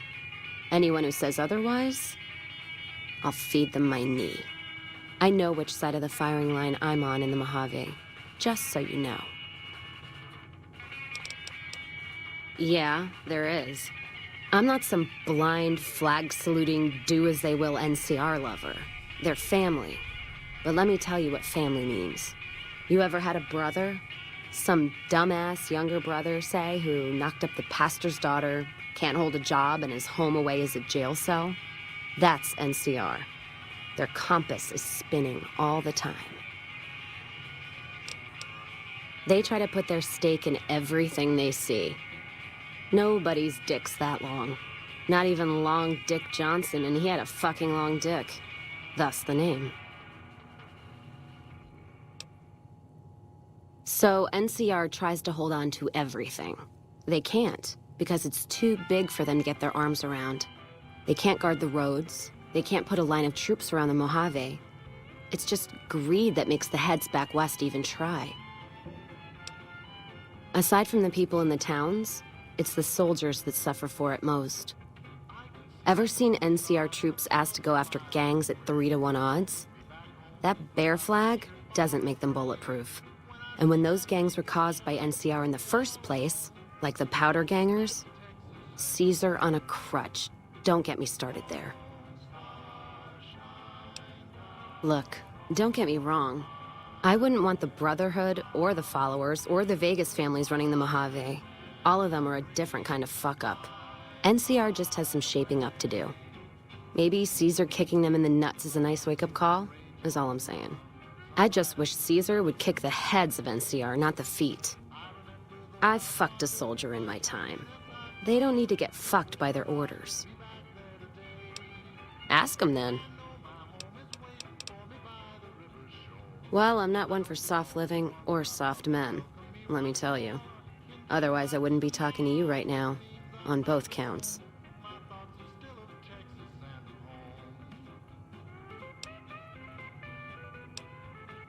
Don't take that as anything more than my words. I bet you're a real sweetheart the way you leave that trail of broken hearts behind you. I know your look.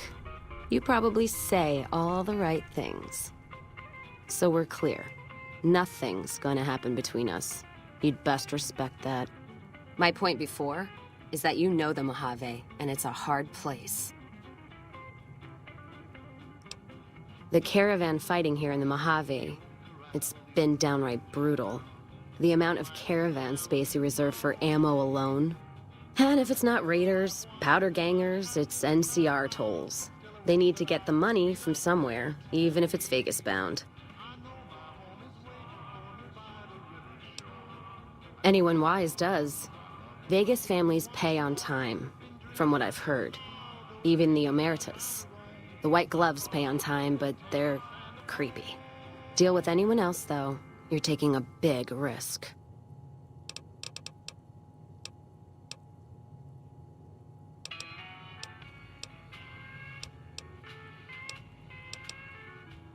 Started? Took to it like a fish to water. Well, if you know what a fish is. Well, of course I do. It's this slimy, scaled thing. Like a lake lurk, except no legs. Well, most times. They're like birds, except they stay underwater. Anyway, I've seen pictures. One guy even had one above his bar in Reading, except it was made of pre-war plastic. Used to say it could sing, but I figured he was on a jet rush. Actually, it sort of fell on me. My feet get antsy if I stay in one place, like the Mojave outpost. It was driving me crazy, that feeling of being trapped there. So thanks for that. Yeah, west, east, and passed through places enough times people would sometimes pay me some caps to take something to the next town. Well, not as glamorous, I guess. Roads back west were safer in most places. Most. Anyway, occurred to me I could scratch the traveling itch and get paid for it. Cassidy caravans formed around me. Rest is history. Ask them then. Not sure if I chose it or it chose me. Dad ran a bar a long time ago and it was a labor of love, Mom said. Didn't sound like it made her happy.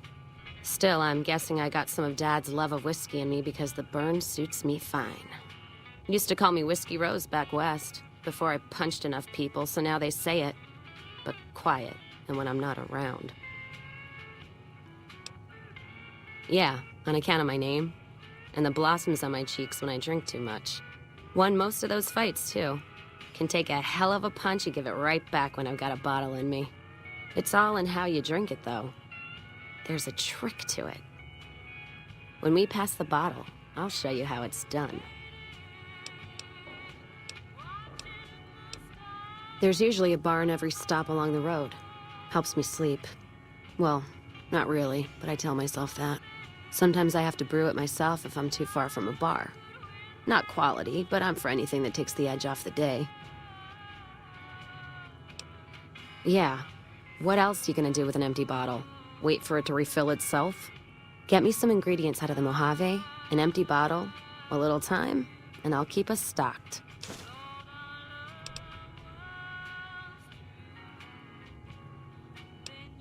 Look, no guarantee on the quality, only the results. And don't drink too much of this stuff or you might go blind.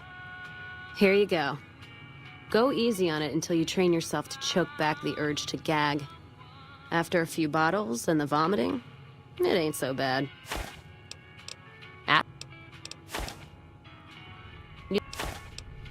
Not much to tell. He ended up walking east one day when I was young and never came back. Not a family deserter like some, though. Mom died waiting for him, and she had me to raise. She was sick, but she held off dying until I was old enough to be getting into trouble with the boys. As for Dad, I figure he just got himself lost or dead. Happens. And I'm not all boo-hoo about it, so save your glass for someone who's crying. Not a clue. When he left, I was too in my crib to understand why, and around the time Mom passed, I was too into my teens to listen. Got his name, got this pendant, and that's about it. Short of caps is what taught me mostly. Ammo's expensive, so I learned to make every shot count. And hear tell my dad was a crack shot, so I don't want to dirty the family name. Not out of pride. Respect. What, you mean like spears? No, none of that. Mom was a tribal, but she didn't teach me anything like that. You know, like one of the tribes from the east. We got them out west, too. NCR's herding them up, though, domesticating them. Mom was from east of the Colorado, though. Not sure what tribe. It was before the time Caesar rounded them up, made them legion. She walked a hell of a way until she crossed paths with my dad, and he convinced her to stop walking. And lucky for me, he was a horny old bastard.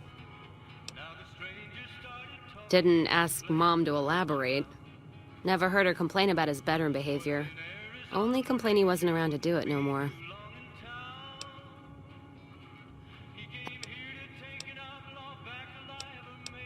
Gift for my dad, along with my name.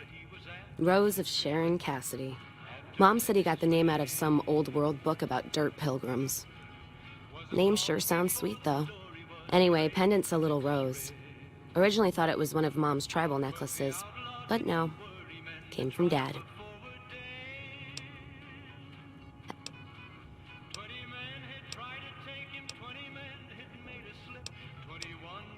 Dynamite's for when you don't have enough bullets, want to clear a pass, or scare off geckos from a caravan. Some of Twister's Out of the Divide can block off a pass in no time, so you learn how to handle powder so you don't get trapped somewhere. Any event, I prefer shooting if it comes down to an argument. Don't worry, I'll carry my weight if a disagreement arises.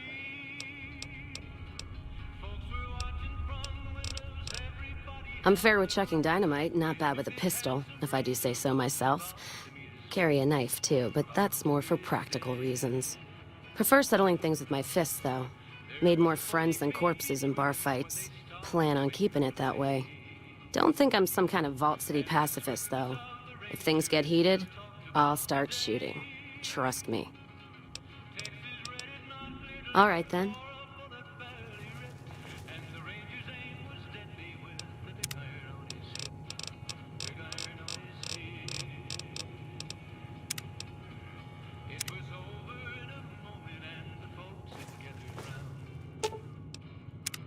What can I do for you, boss?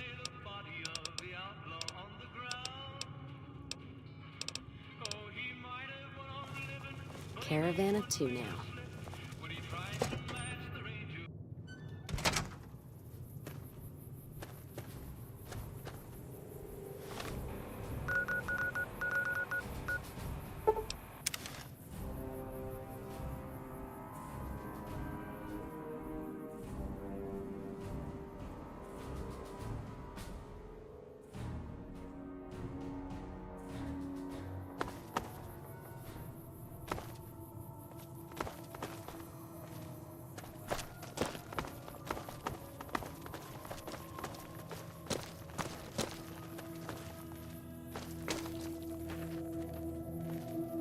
Hey there.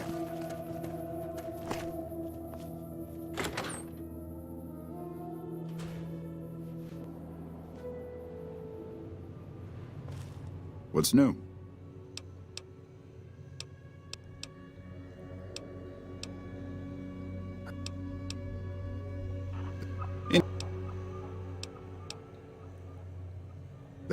Hell.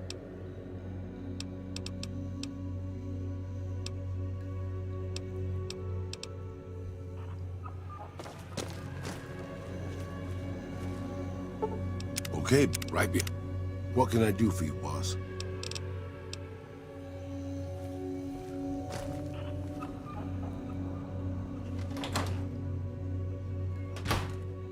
Hey, boss. Can I ask you something?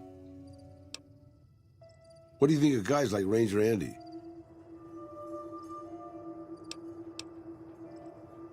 That wasn't what I meant, really. I mean guys who have a world of experience doing what they do, but have to give it up because they're getting old and slow or too injured.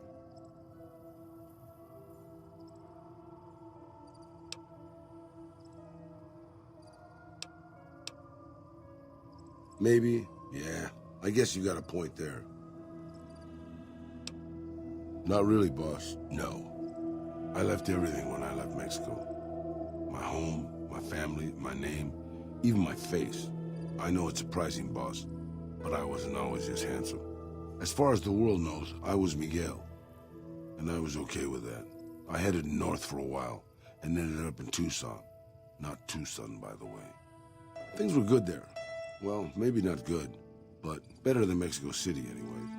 I found myself a little shack, started fixing things. Oh, sure, boss. I was always good at fixing things.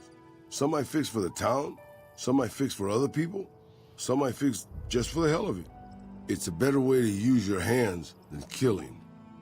And even then, I wasn't getting any younger or faster.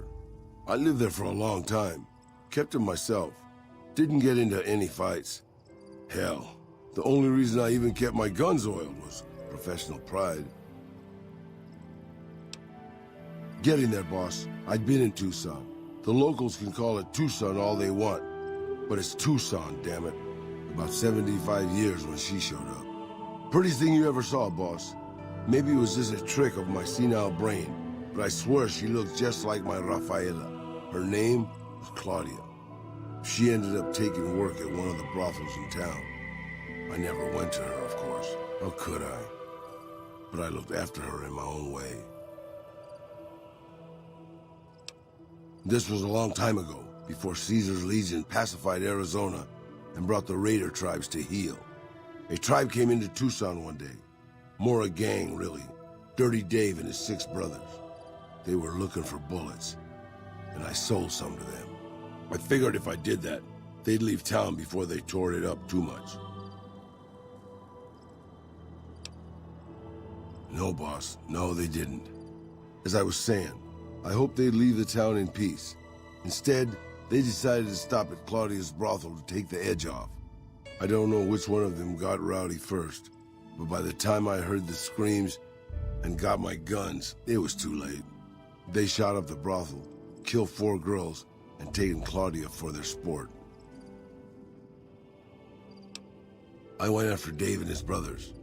They had a head start, but they slept nights. I didn't. Took me 3 days to catch up to them. Claudia was dead when I got there. They put a bullet in each of her eyes. I couldn't do anything except avenge her, just like Rafaela. I charged into the middle of their camp and started firing. 2 of them were dead before they knew I was there. The other 5, though, they shot the shit out of me.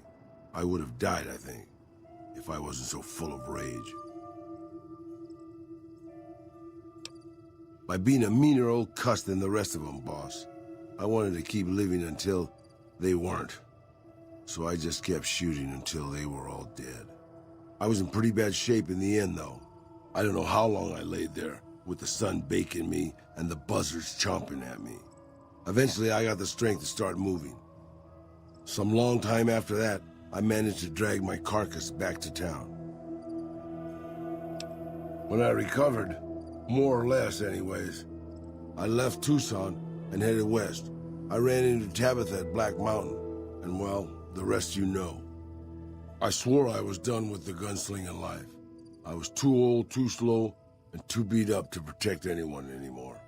I thought I was done forever, but after traveling with you, I realized I've always had my doubts. About whether I still had what it took to carry my pistols proudly, to use them to do what's right. And now that I've been traveling with you for a while, you made me realize that I could still do that. Maybe I'm not as tough as I used to be, but my brains can make up for that.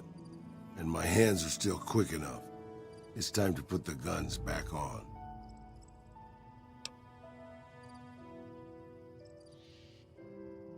You can bet on that, boss.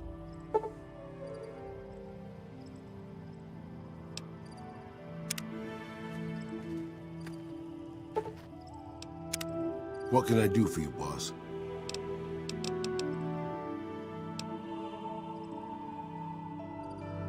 I expect to be awed by your dizzying mercantile sense, boss.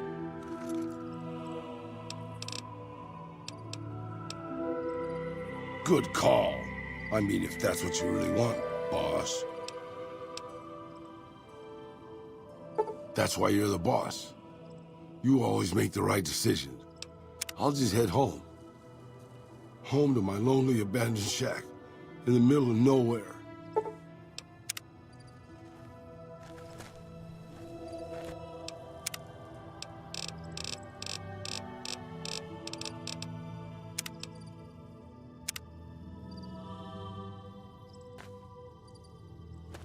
I hear the Great Khan's just packed up and left Red Rock Canyon. Only stuff that's here.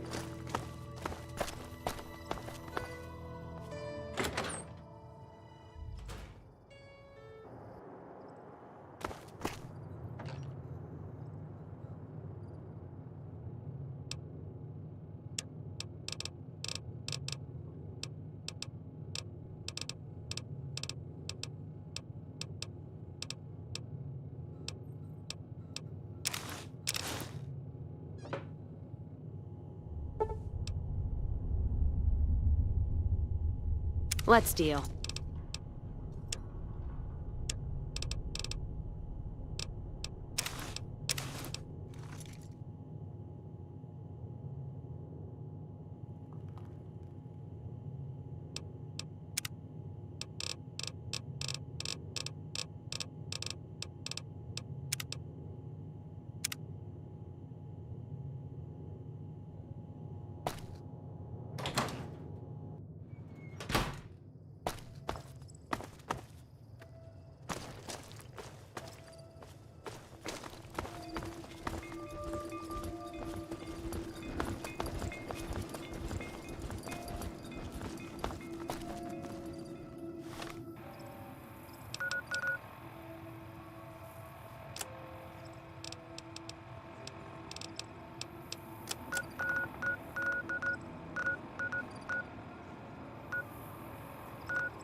Welcome, sir or madam. I am ready.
McLafferty's been riding asses again.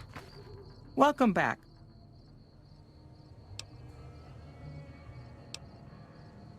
Very good. On occasion, it's proven to be more profitable in the long run to simply buy out the competition. And this is one of those occasions. Something has actually come up. A prospector recently came through here and spent a lot of caps on supplies. Closer inspection of these caps has revealed them to be brand new. This is a problem. The most likely source of these new caps is the old sarsaparilla bottling plant. Go there, locate the bottle cap press, and disable it.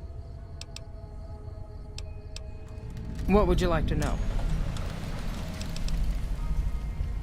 Lots of little things. The paint on the label, the machining, the type of metal it's made from. I know there's counterfeit caps floating around, of course. Fortunately, they're very time-consuming to make, so the numbers are small. Certainly. Bottle caps do wear out or get damaged. Some people even insist on using bottle caps in explosive devices for some reason. We make it a point to scour pre-war bottling plants and recover or disable the bottle cap presses. It seems we missed one. People have been counterfeiting bottle caps forever, but it's always been small scale. A bottle cap press is a whole other threat. We can't have anyone devaluing our currency by mass-producing new bottle caps. It's been a pleasure. Better lay low.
himself.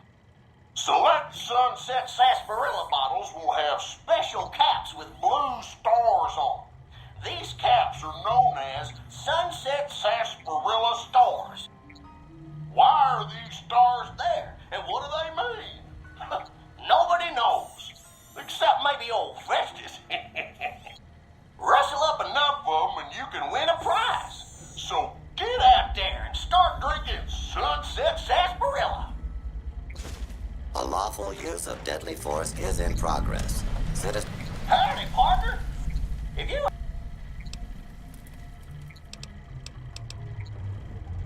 I'm sorry, I didn't quite understand that.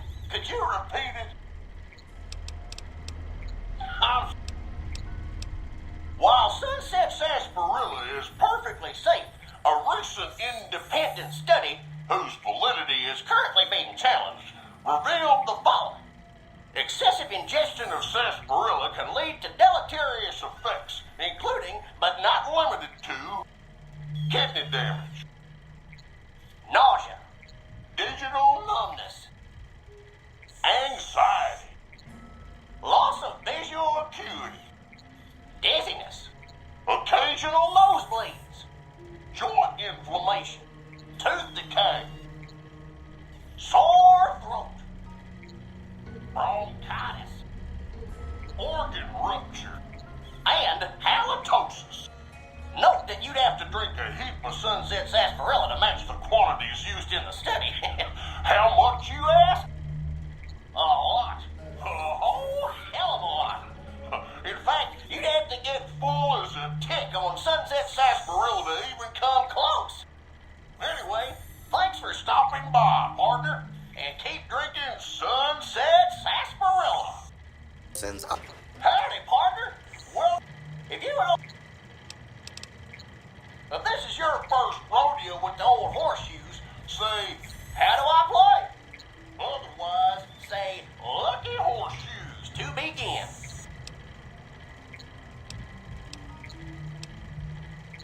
Lucky horseshoes is played with cards numbered 2 through 10 and aces, which have a value of 1.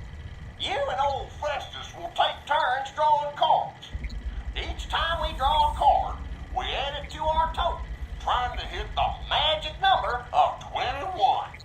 If either of us draws a card that brings our total up to the same number as the other, it pushes the other player's total up 1. When this happens, it's called Lucky Horseshoes. Old Festus thought of the name himself, I'll have you know.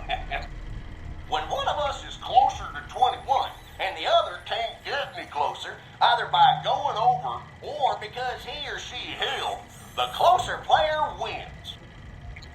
Old Festus likes the game because there are no ties in Lucky Horseshoes. If someone's sitting pretty on 21, Lady Luck can still bump them off. But enough jawing. By now, you're as eager as I am to get tossing. Take care, partner. Are advised to clear the area.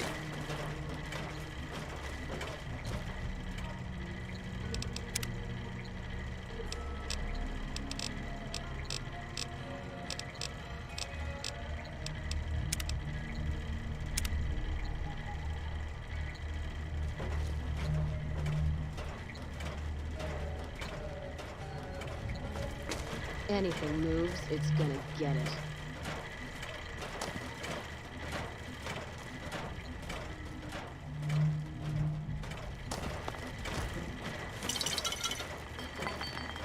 Engaging multiple hostiles.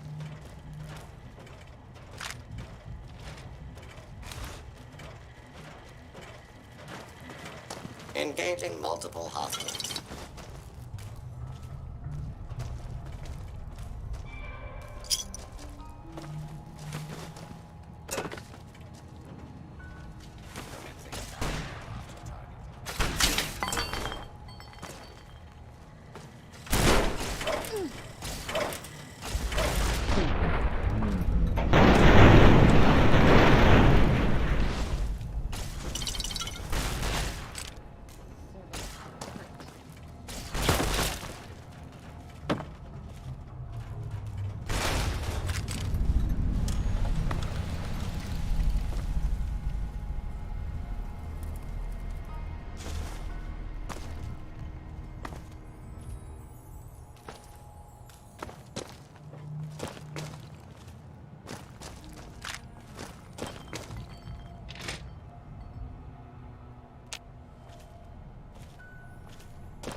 see my services are required once more.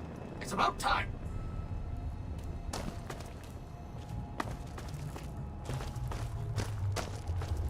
Oh my, this place is filthy.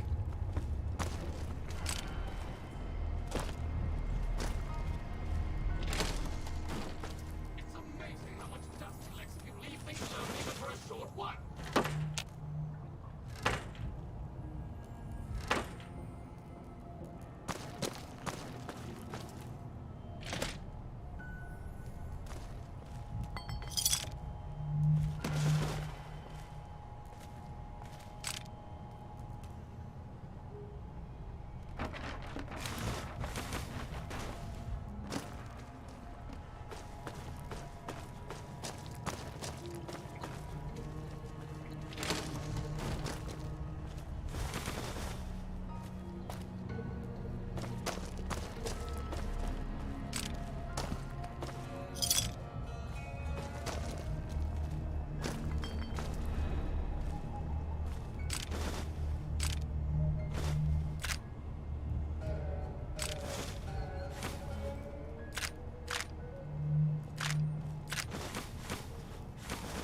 Is even worse than the last.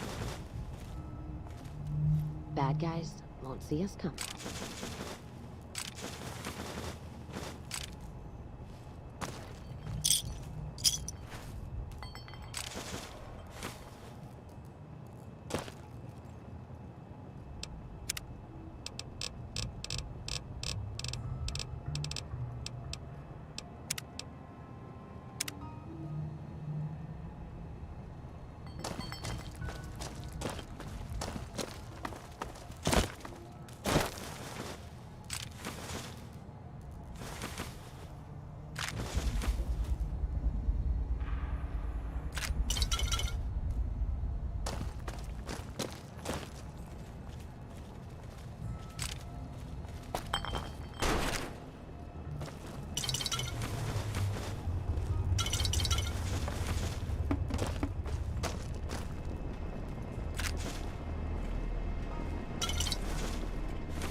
Area cleared.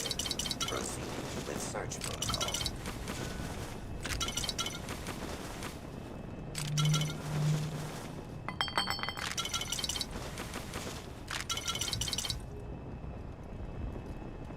How may I serve you?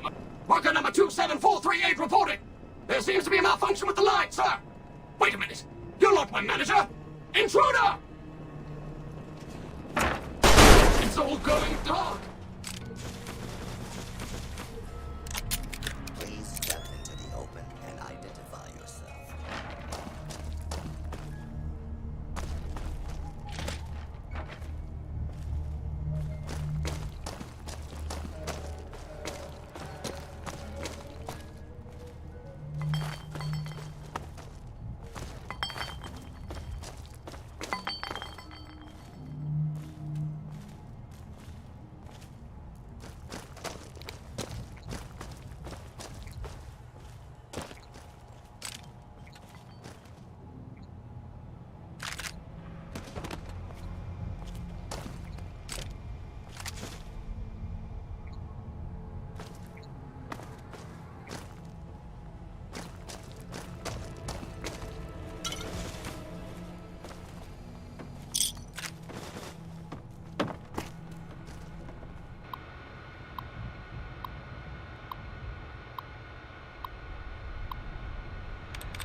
Let's kick this in gear.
Welcome back.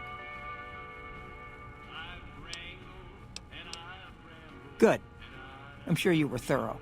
Here's your payment for a job well done.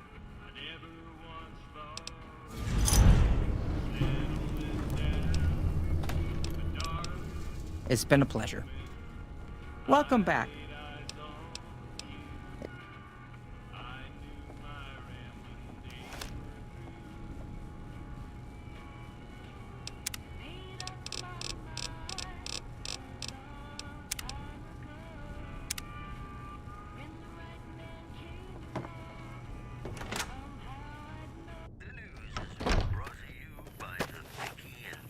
Hello. Hey there. You look... Can do.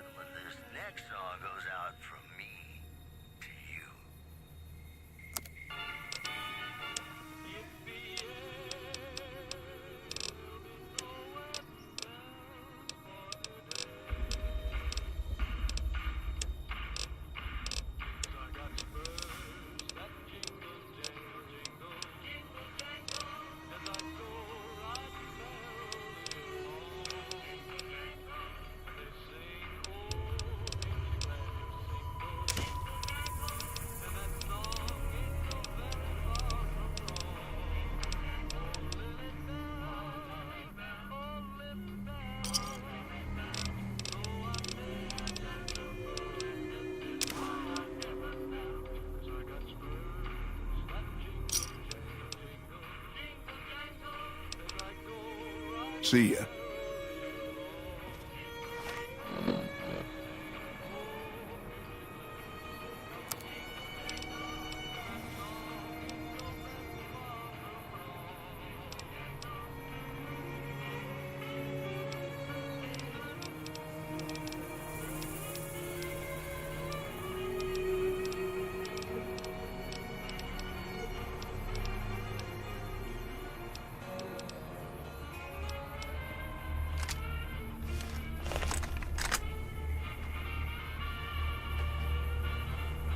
Cut it out, will you?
Hey there, youngster.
What are you doing here?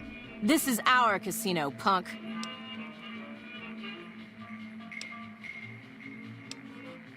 I like to think that we're prisoners of war that managed to escape before capture. I don't know how long it'll be before the Legion crosses the river, but sure as fuck I don't want to be wearing an NCR uniform when they get here. Fuck. We lose again. We heard Prim was ripe for the picking, so figured we could come here and shake down some of the suckers. We weren't expecting a sheriff here. We're just trying to put as many miles from NCR as we can. We don't want to be anywhere near New Vegas when the Legion crosses the river.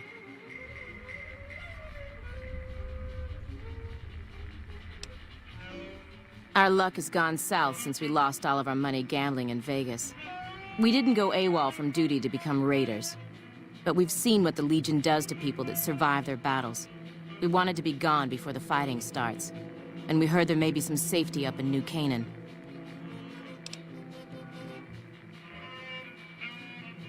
No fucking way.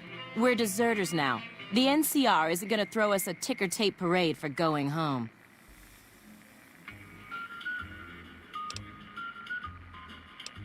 Yeah, if we see the NCR, they'll be waiting for us with a bullet to the brain pan. So what are we supposed to do? Just run?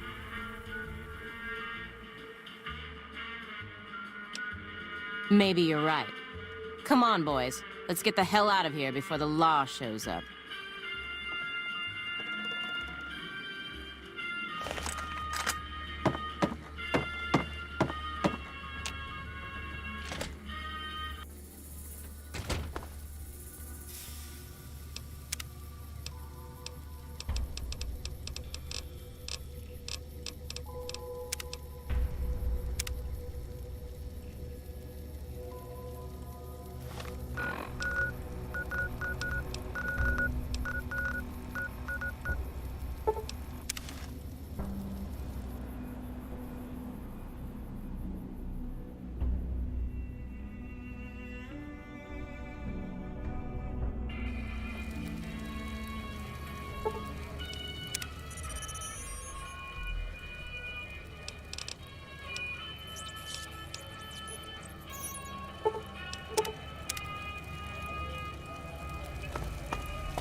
Hometown of the Van Graffs. Don't care for this place too much.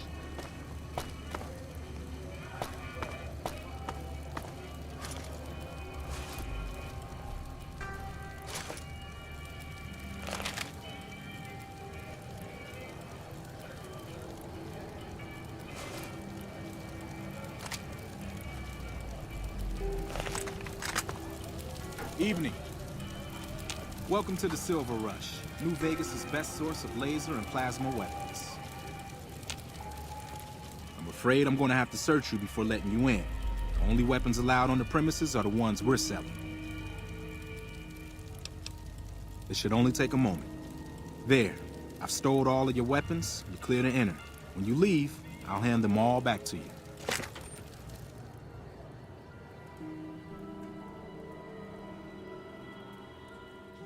The bosses are having a meeting. You'll have to wait until it's over.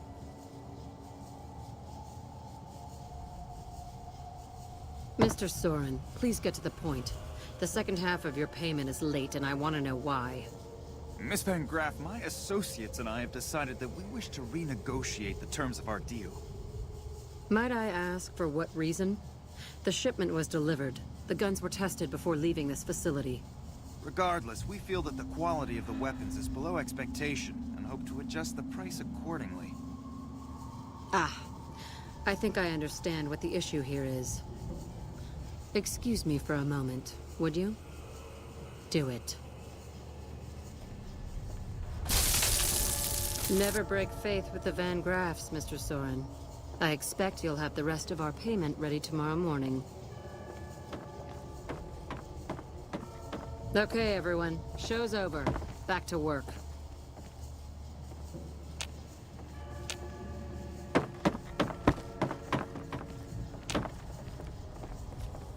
Welcome to the Silver Rush, where only top-of-the-line energy weapons can be found. What can I do for you? Not at all.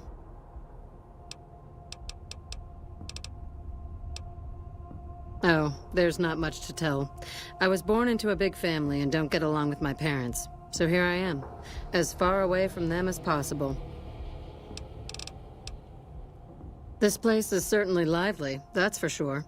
Did you want to know something specific about it? Well, you probably noticed the Atomic Wrangler across the street. That's pretty much the place to go around here.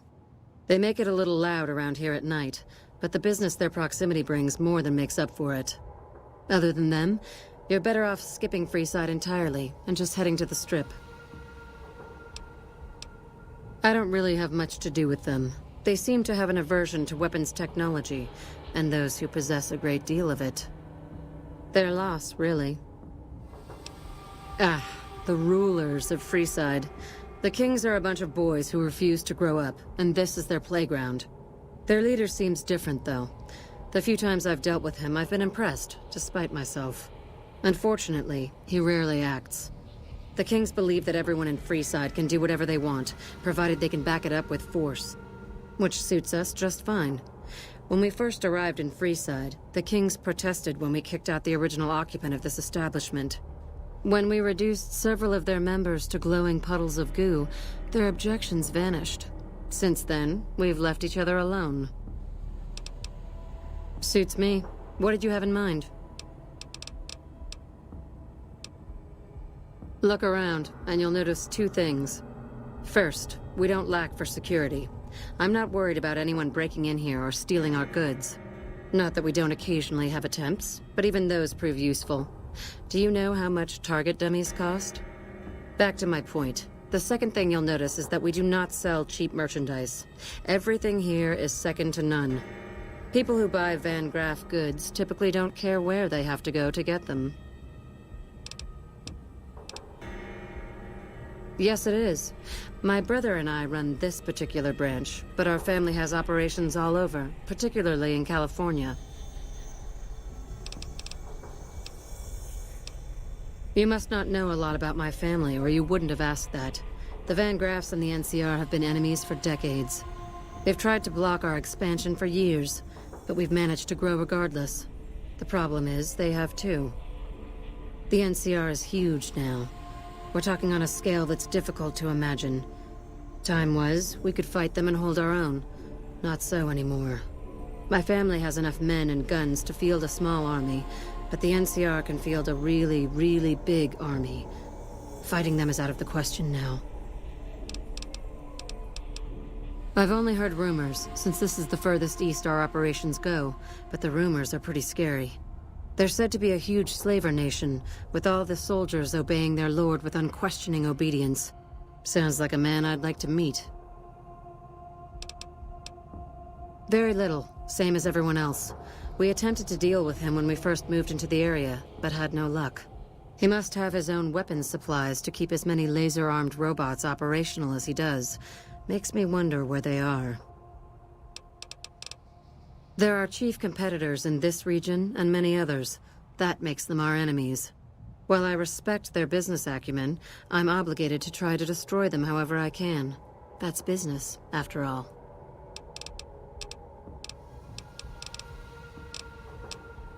Bye.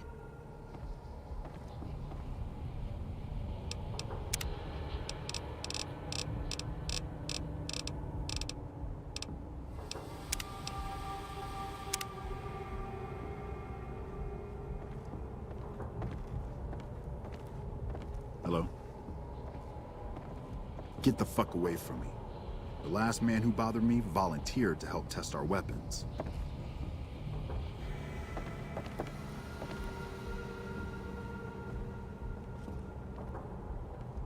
Welcome to the Silver Rush. Of course.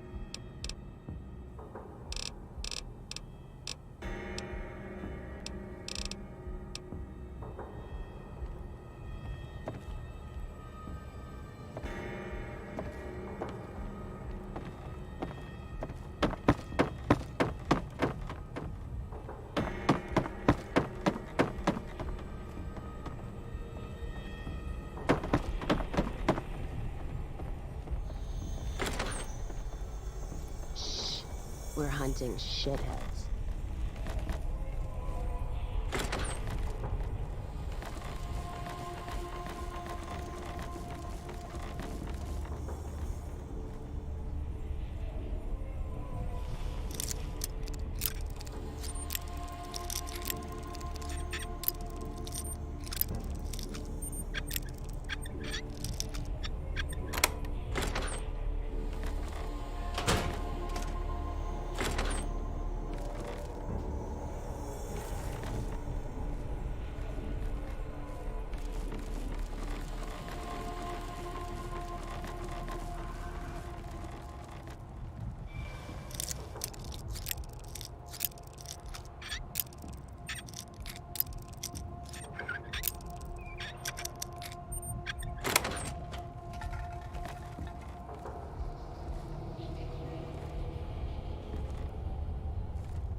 Evening.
quiet. Legion can count on that.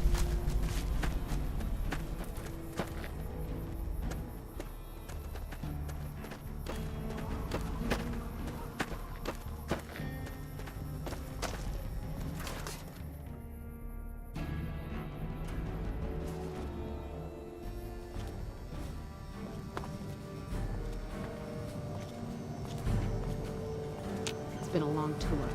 All... Oh, hell. What is it now?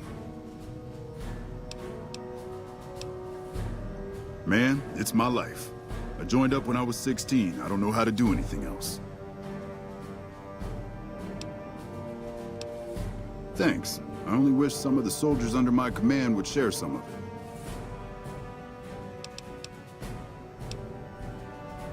I've been here since the first push into Vegas. Back in the day, this camp was the hotspot for conflicts with the Legion, Raider tribes, you name it. These days, I spend most of my time trying to beat a little discipline into the soldiers under my command. They've gotten soft with no action.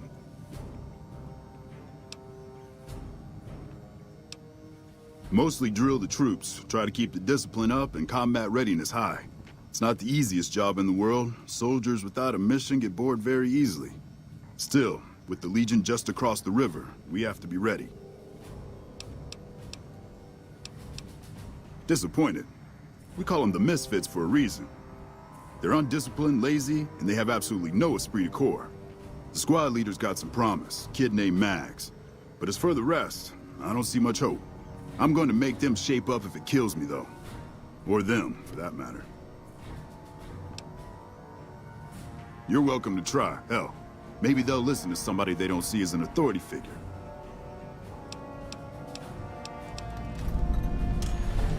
Hey, you're a damn fine soldier, and word on the grapevine is that you're already some kind of hero. You got yourself a deal. Yeah, whatever. All I can think about now is going back home.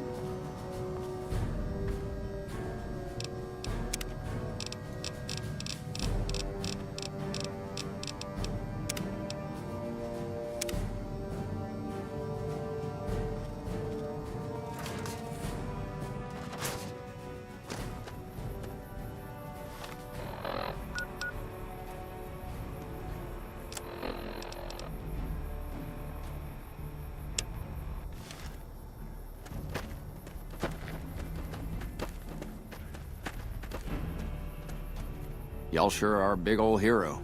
I gotta write my mama and tell her I met you.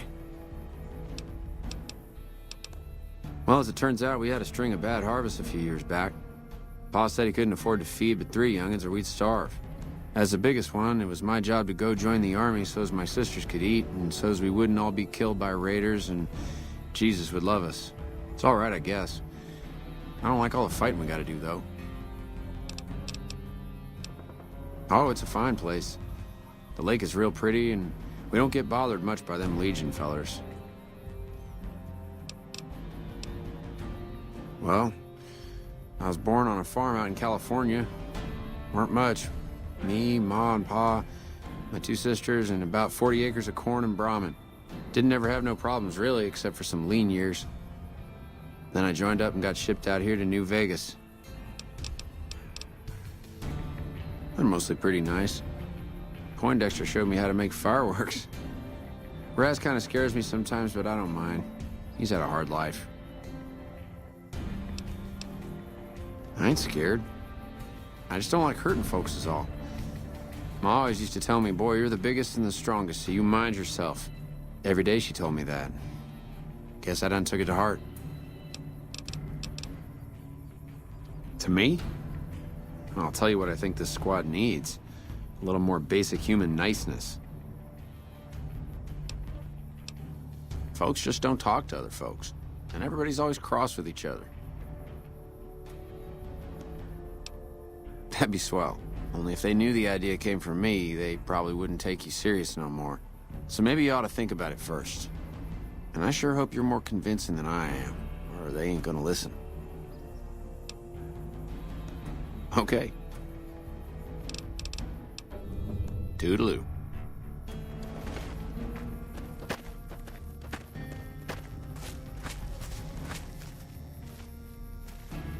Wow. the big celebrity down here with the common troopers. What can I do for you?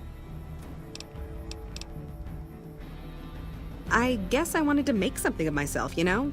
Be the best of the best. I wanted to be a ranger, but guess this is as close as I get. Easy. This is where they send all the fuck-ups and people they don't want. But hey, it's not like I'm bitter or anything. Not much to tell, really. I grew up in New Reno, joined up, took my shot at being a ranger, didn't make it, so I'm stuck with this crew of jokers. Gee, I don't know. Maybe because I'm saddled with the worst damn unit in the NCR Army. Think that might have something to do with it?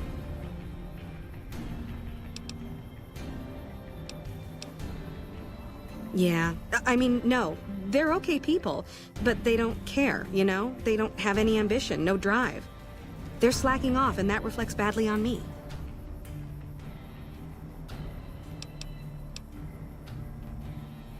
You really think so? Hell, I guess it's worth a shot. Yeah, what about it? I told you we need marksmanship and explosive handling improvements.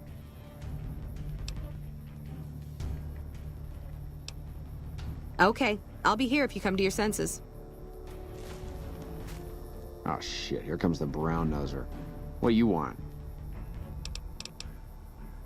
Shit, man, it was this or the Fiends. And Fiends don't last too long in the NCR. At least this way the badasses with the top shelf guns are on my side. What do you want to know? Whole place used to be some kind of rich bastard resort back before the war.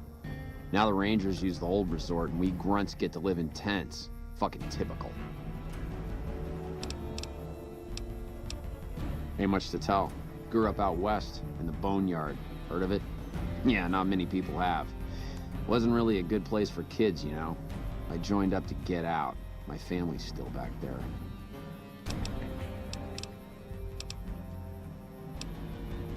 We don't talk too much, mostly. Poindexter's a smart-ass prick. Well, Hanrahan's a big pussy, ain't good for shit in a fight. And Mags? Well, Mags is cut out for something other than soldiering, you dig?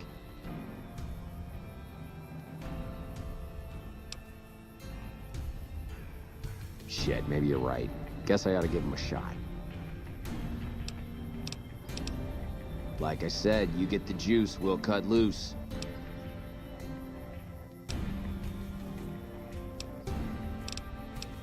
Right.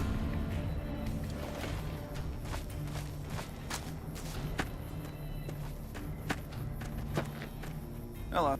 I'm assuming you aren't associated with the Army or the Rangers. What can I do for you? It's a simple idea. The Army offers fiscal security and generous benefits at the cost of substantial personal risk, if you're on the front line. If you perform too poorly, they'll scrub you out. Perform too well, and you get sent to the front lines. All I have to do is ride that mediocrity gradient to a cushy, do-nothing job miles away from the war. To what purpose? It's highly unlikely you'd understand anything I'd say.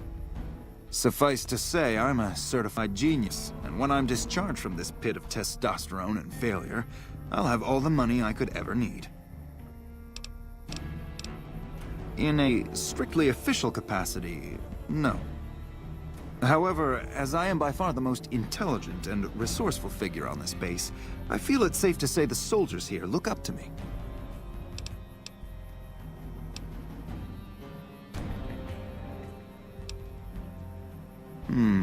You're trying to appeal to my ego. I must admit it's an effective tactic. All right, I'll help. But only because I want to see if it's even possible.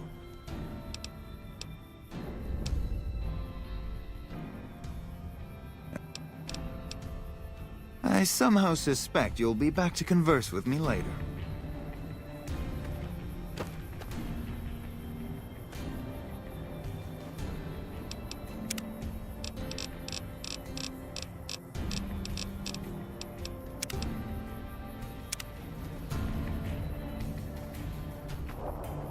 Y'all sure are a big old hero.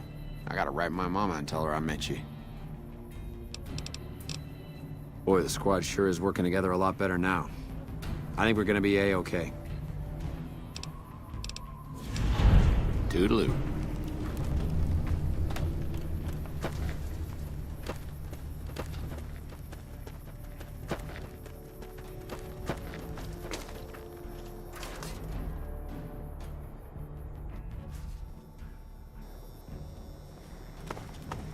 We won't go quietly. The Legion... Well, their test scores are only marginally improved, but I'm hearing good things about the Misfits' teamwork. Yeah, whatever.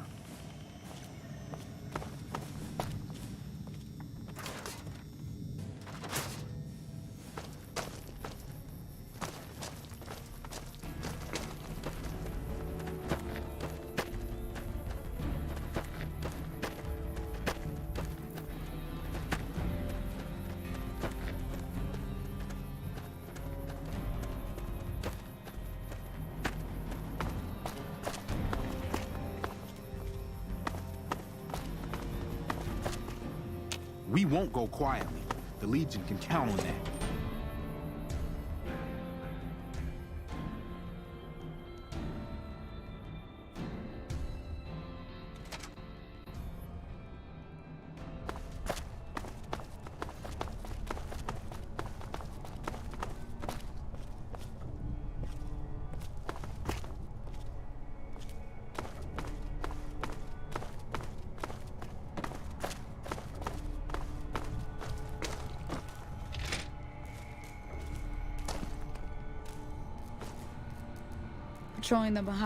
Patrolling the Mojave almost makes you wish for a nuclear winter.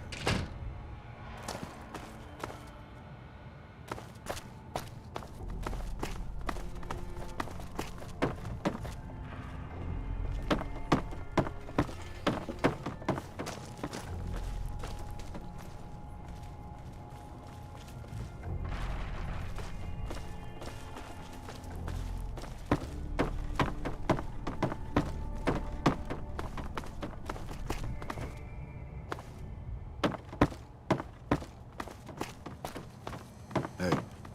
Hello?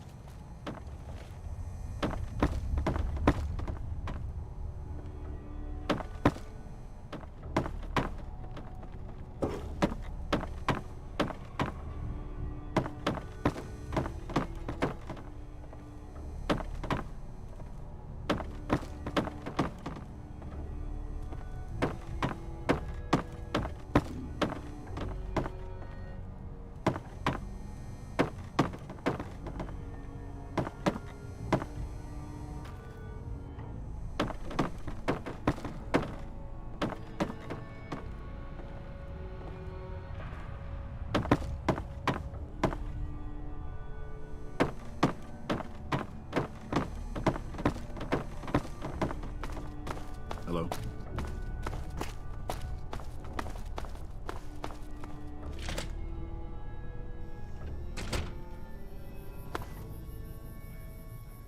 Back west, you don't see too many of these.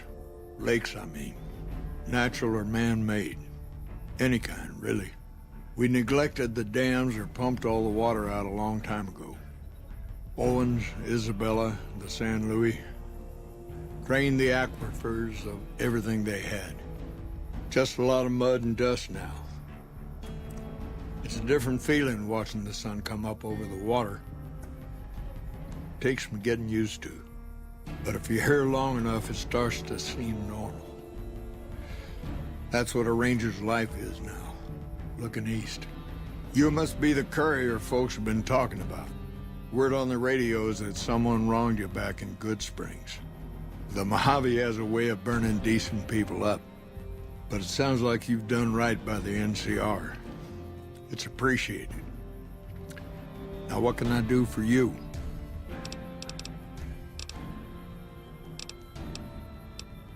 I could tell you a lot if you had the time, but at my age, I'm not sure which of us would get tired first. What do you want to know?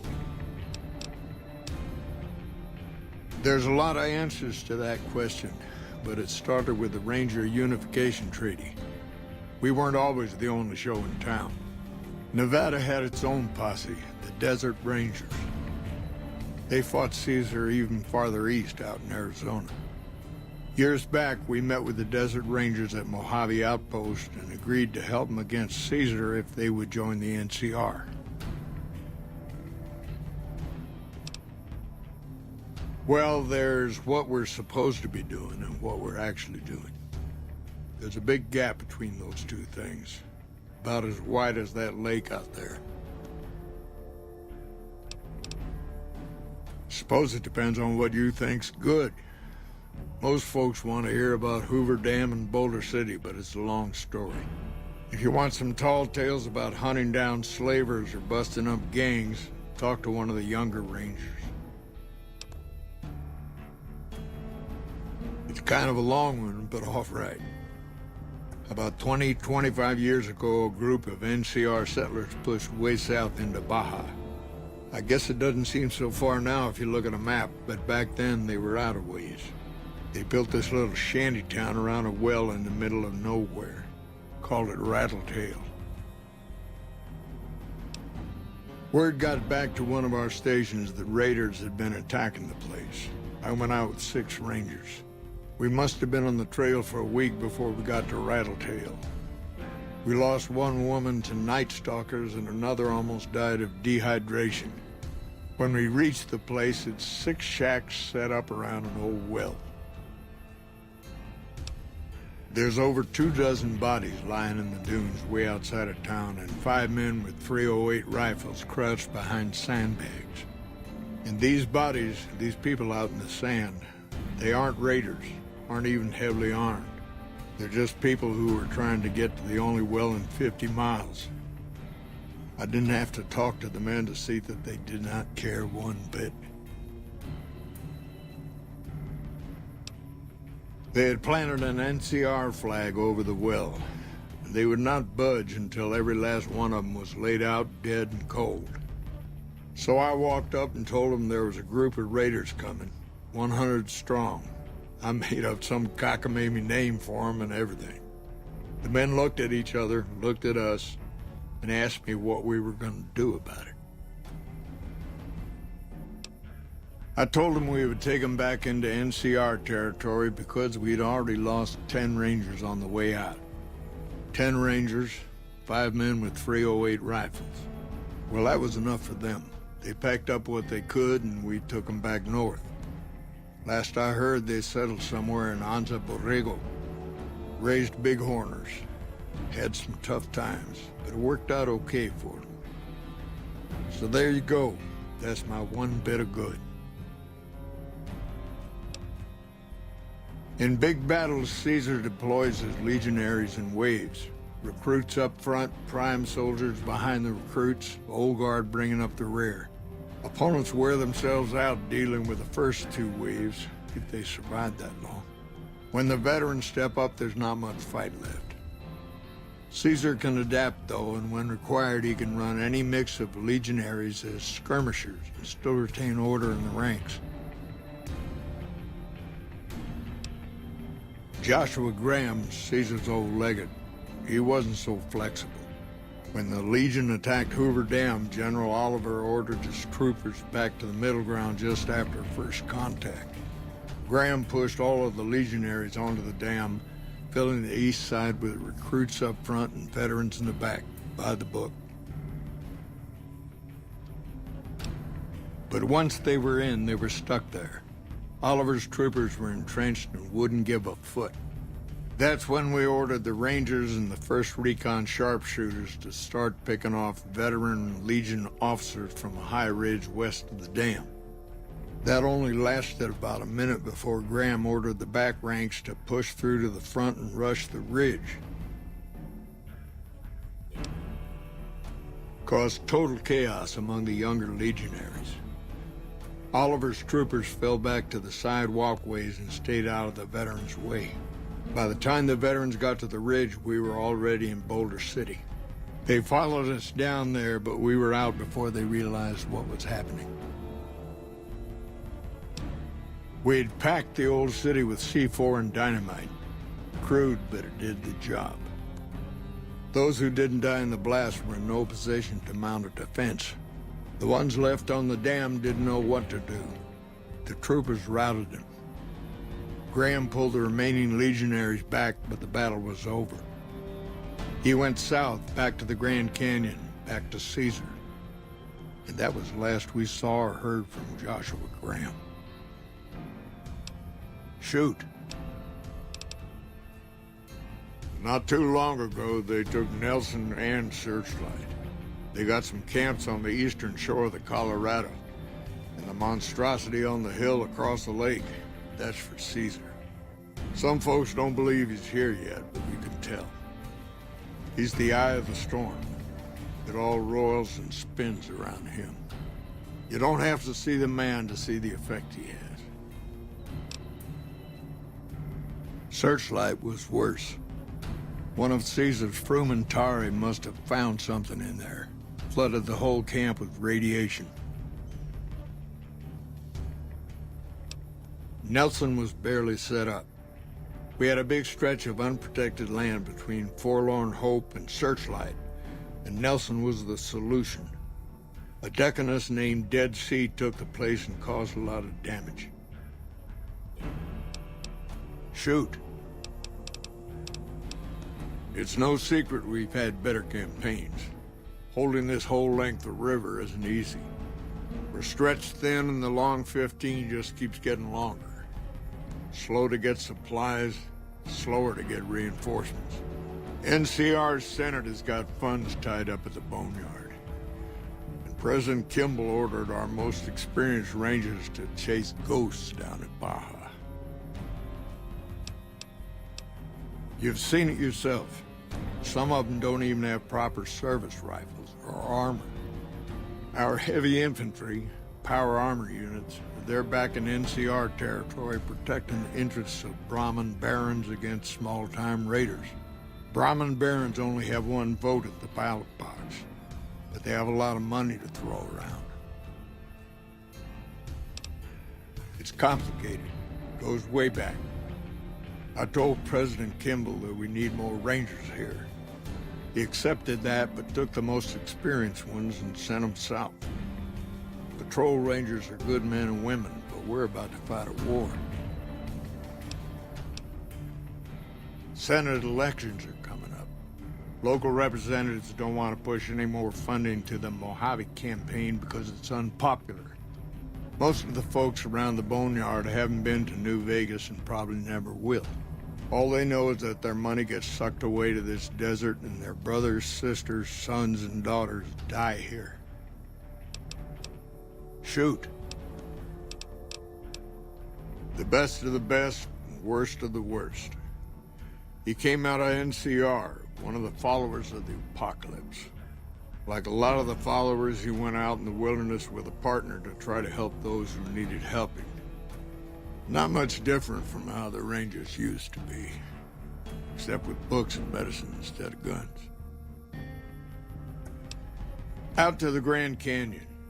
He met a missionary from Utah, a man by the name of Joshua Graham. Graham helped translate for the followers and the tribes. All three of them got nabbed by the Blackfoots down there, back when they were still at war with every other tribe in the Southwest. Yes and no. The Blackfoots don't exist anymore, just like any other tribe that gets swallowed by the Legion. Caesar takes the tribal out of the tribe. Scrapes and burns off tattoos, breaks up families, forces mixed breeding so all the old loyalties die away. The only tribe in the Legion is the Legion. Caesar is the chief, father, and God, all rolled into one. Losing the dam was the worst defeat the Legion ever suffered. Graham had been with Caesar since the beginning, but he had to set an example. The Praetorians covered Graham in pitch, lit him on fire, and down into the Grand Canyon he went.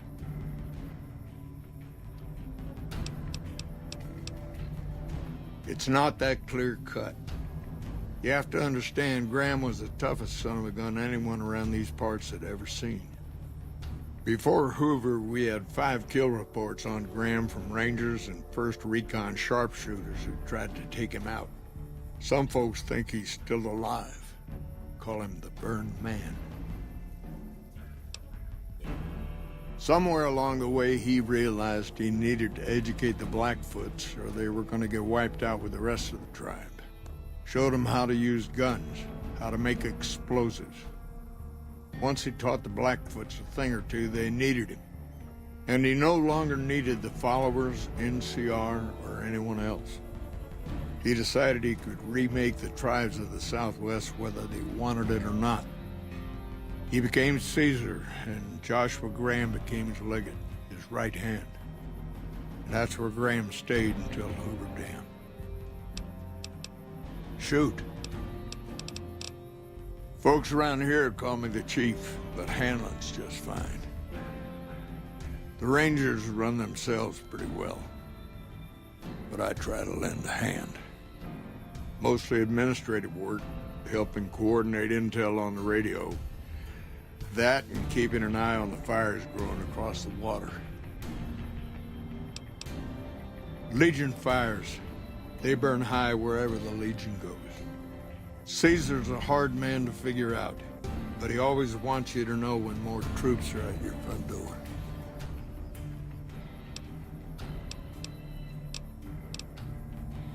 Adios.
Now you will serve as an example to all who dare oppose Caesar's legion. Defend yourself!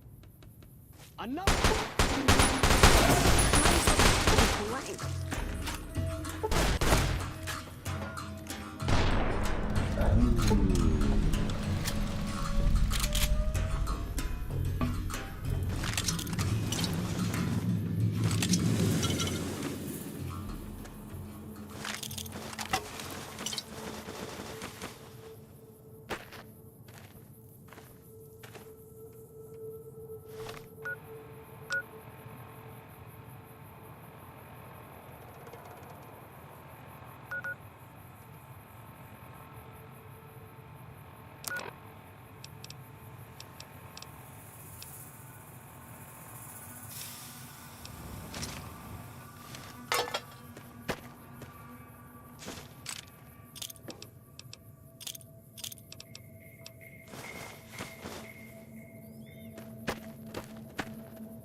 afraid you're not gonna find much help here. We've got our hands full as it is.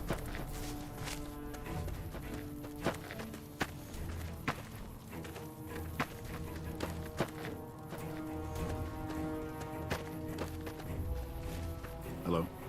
Hey.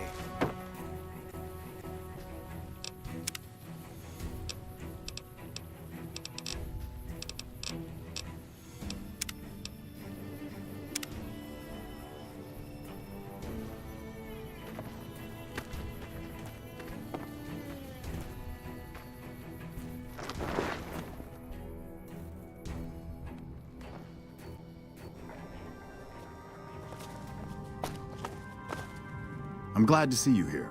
We could definitely use your help. I can spare a few moments. Make it quick.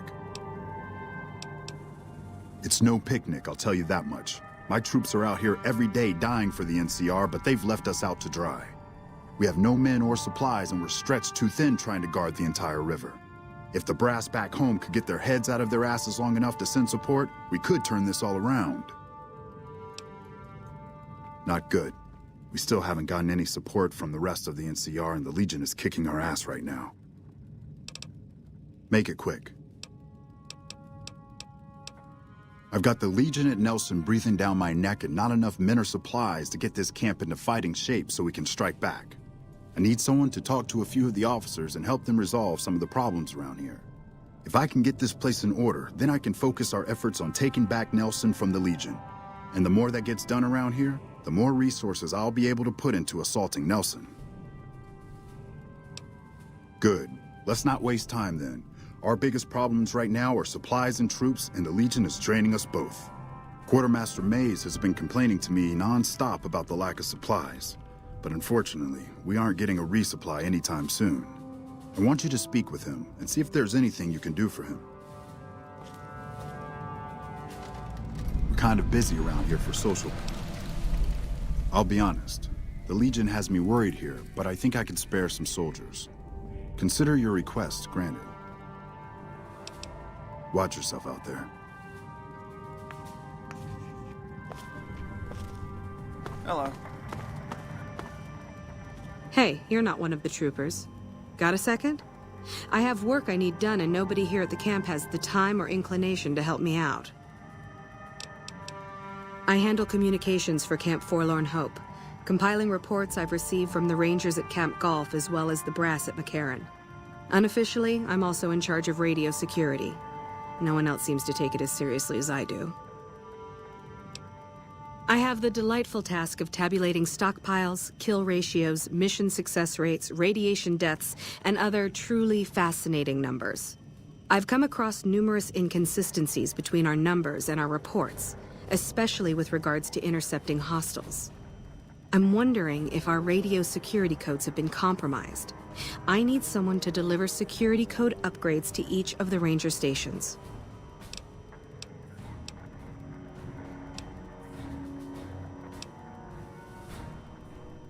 Less than a third of reported enemy sightings are getting intercepted. Either our intel is faulty, or our enemies are one step ahead of us.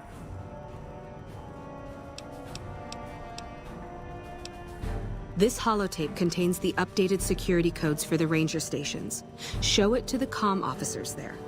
Once the new codes are in use, anyone still using the old codes will just hear static if they're listening in on our frequencies. Bye.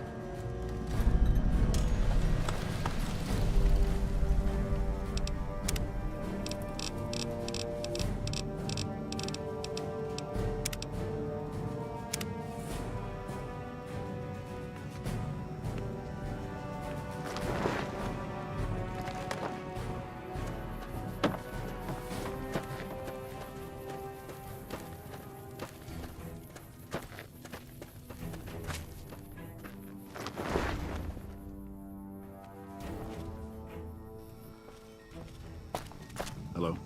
I'm always a sucker for a pretty face. What can I do for you, my fine dear?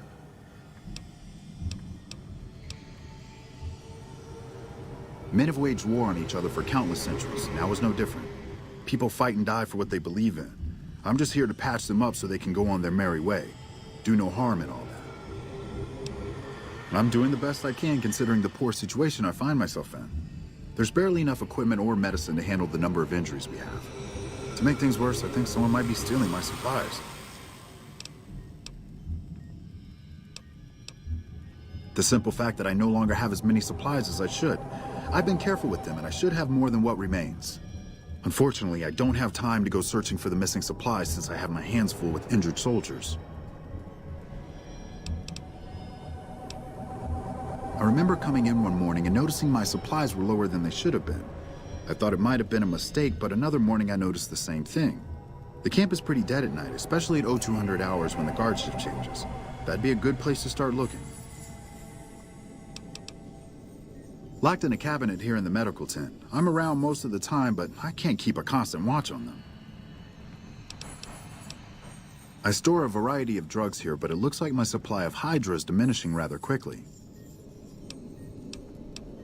Excessive use causes dilated eyes and increased heart rate and blood pressure, massive sweating, you know, the usual.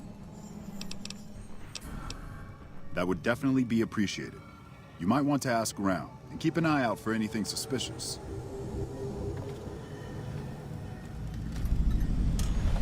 I think it just got a little bit hotter in here.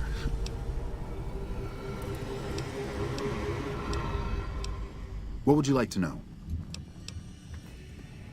My take? I try not to think about it. I got enough on my hands here. The Legion has been hitting us pretty hard lately. Lots of casualties, not many people I can save.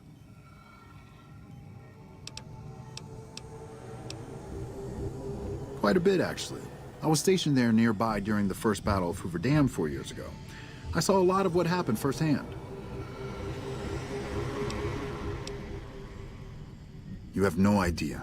It was a fierce battle. Lots of people died. Anyone with medical training had their hands full for weeks after the battle was finally over. During that time, I saw quite a few things I wouldn't mind forgetting about. The Legion attacked in full force. Chief Hanlon had the troopers fall back, pulling the enemy in before entrenching into secure positions.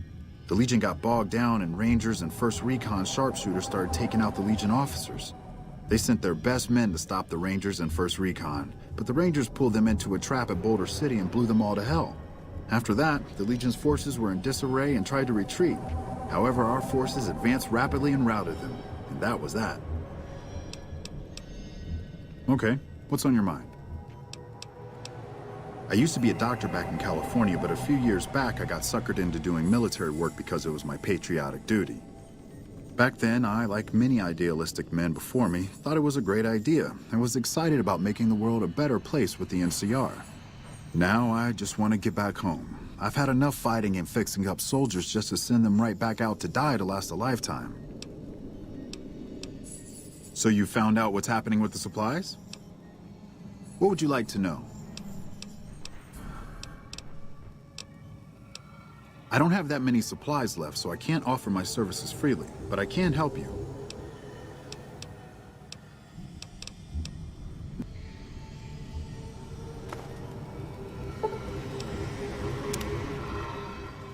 There's my little buttercup.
Hey.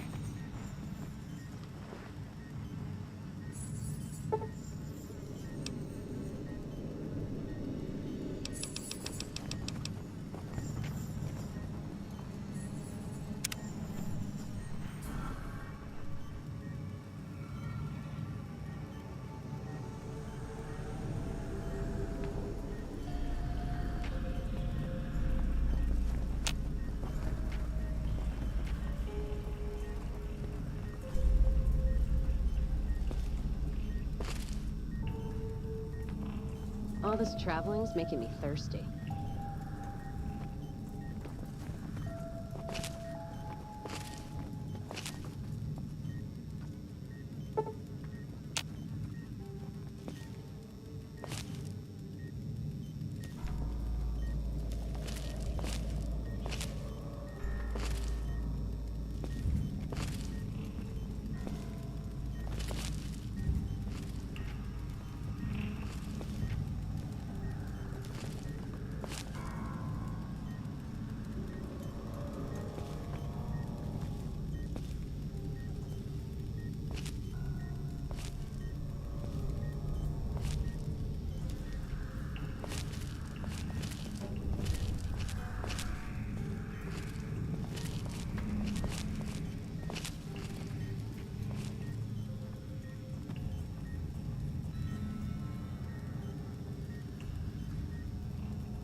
Oh, what are you doing here?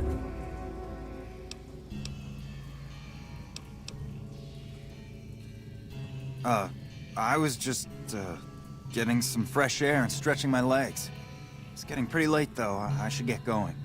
Good night. I've heard of you. Did you figure on coming out here and helping us lowly troopers out?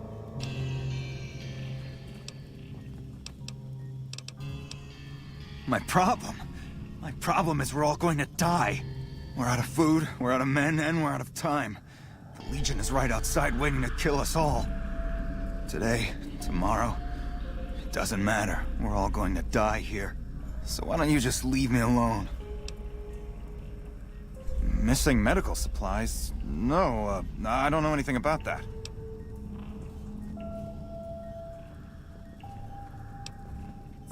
Look, it's not what you think. I can explain everything if you'll just hear me out. Have you looked around? Have you seen what's going on here? What we're going through? This place is hell. I've seen all my friends butchered by the Legion in front of my very eyes. I can still hear their screams at night. All I wanted was a little escape, so I took some drugs to help me do that. Is that so bad? But it sure as hell is gonna make me feel better for a little while, and that's all I wanted. So what happens now? What? You want me to turn myself in? Why the hell should I do that?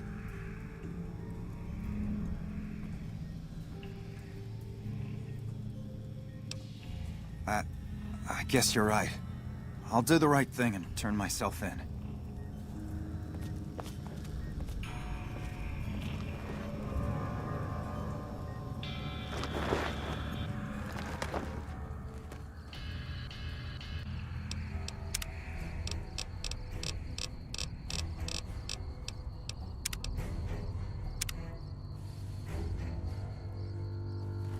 Hello.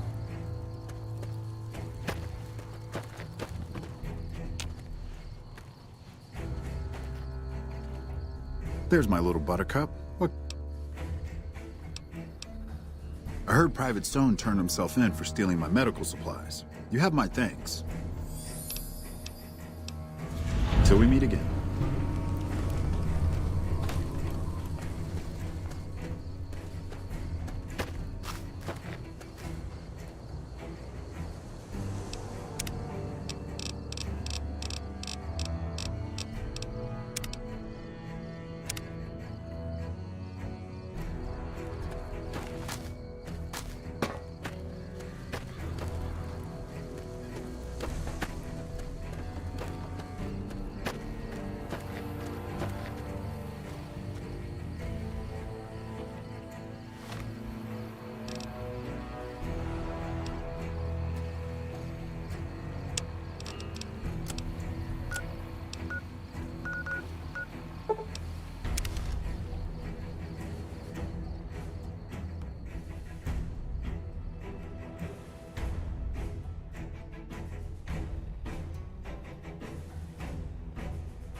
Hello.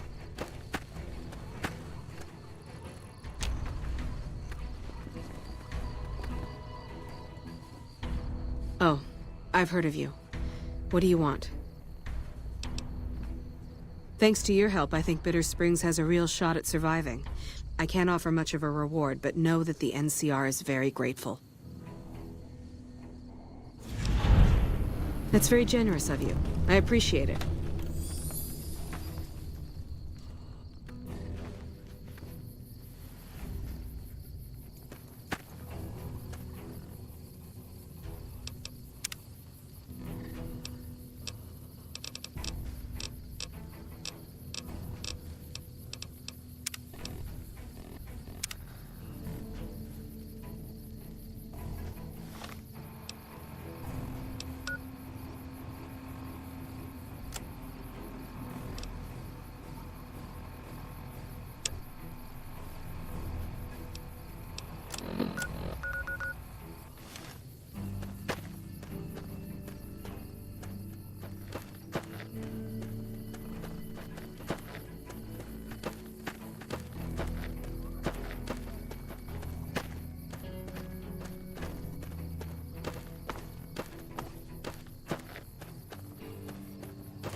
What brings you to Ranger Station Bravo?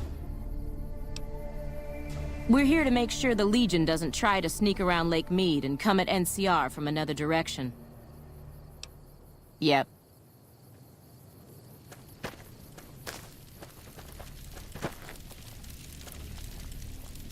If you're here to sell something, we don't want any. This is the frontier of NCR territory, and we're the first line of defense. You won't find much in the way of civilization east of here.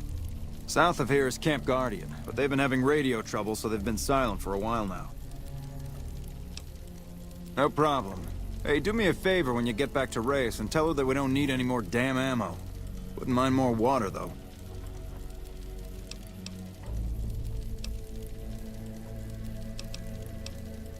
We're not gonna die of thirst anytime soon, but I'd rather have too much than not enough.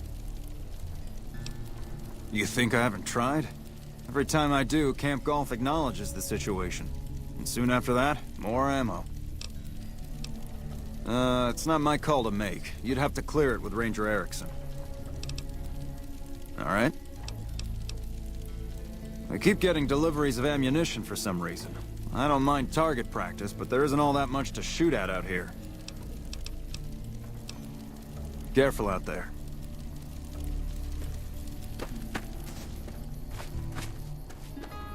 Something up? You're not stationed here, but your rep with the NCR speaks for itself.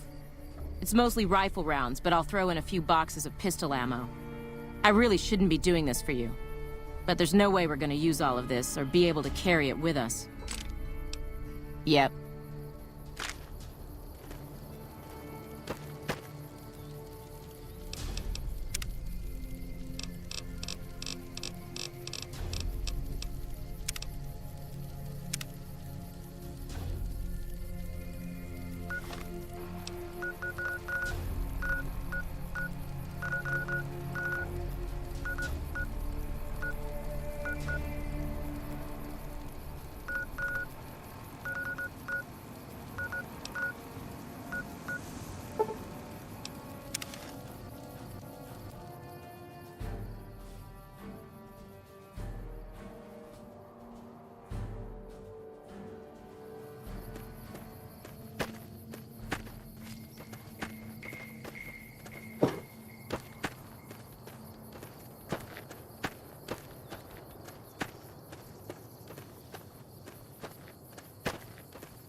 Patrolling the Mojave almost makes you wish for a nuclear winter.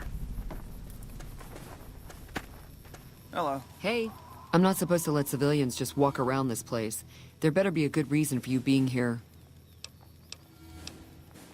Well, when there's trouble regular NCR troops can't handle, they send in a ranger. Problem solved. We're also responsible for keeping the borders of the NCR secure, scouting out threats, that sort of thing. I'm in charge of the radio, hence the title Comm Officer. I'd much rather be out on patrol since nothing much happens around here. Very well. You can tell Reyes that this station is secure. Sir.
Patrolling the Mojave almost makes you wish for a nuclear winter.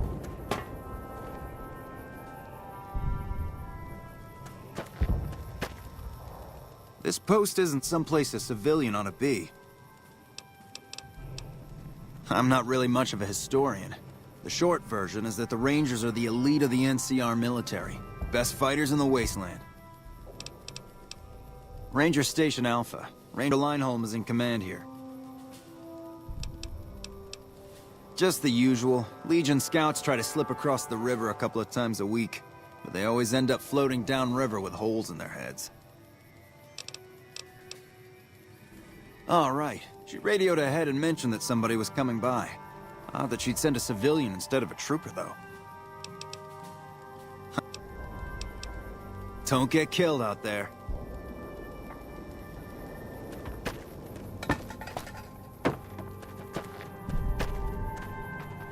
Patrolling the Mojave almost makes you wish for a nuclear winter.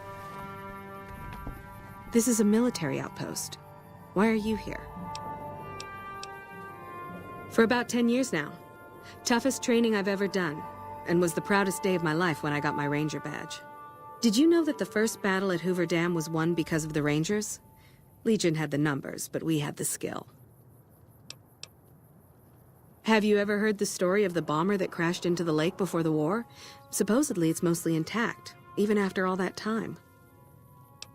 Ranger Station Alpha used to be the frontline outpost for NCR. When we moved onto the dam, this station has fallen into more a support role. So long.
You have defied Caesar for the last time. Your life ends now. Another kill! You have defied Caesar for the last time.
Let's see what you got.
This is a military post. You sure you're in the right place? Skirmishes, mostly. The Legion raiding parties usually fall back when they know it's us they're up against. The Legion's got a major crossing point down at Cottonwood Cove, so we keep an eye on them from up here. You know, if McCarran would send us some more men, we could do more than watch. The Legion's been sending raiding parties across the river in larger numbers lately. We don't have the men at this post to intercept them all. Carry on.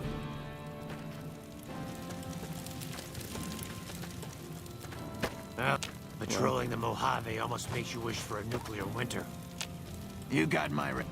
Gotta wonder what the hell a civilian is doing here. Ranger military outpost. We're keeping an eye on the Legion activities south of here at Cottonwood Cove. Nothing going on down there at the moment. Just the usual slave trafficking. Poor bastards. Believe me, I would love orders to take Cottonwood Cove apart and kick the Legion back across the river. But the brass at McCarran doesn't want us to waste resources on something they consider a minor target. So we just get to watch. Undoubtedly. Rangers are tough nuts to crack, though. And any force small enough to launch a surprise attack isn't going back in one piece. On the other hand, if the Legion goes for a full-scale attack, we'll see them coming, fall back, and wait for reinforcements. So we know what they'll do, and they know what we'll do, so we just sit around and keep an eye on each other.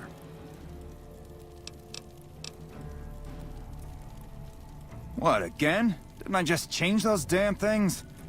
All right, fine. Show me the new codes. Yeah. Respect.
fight started.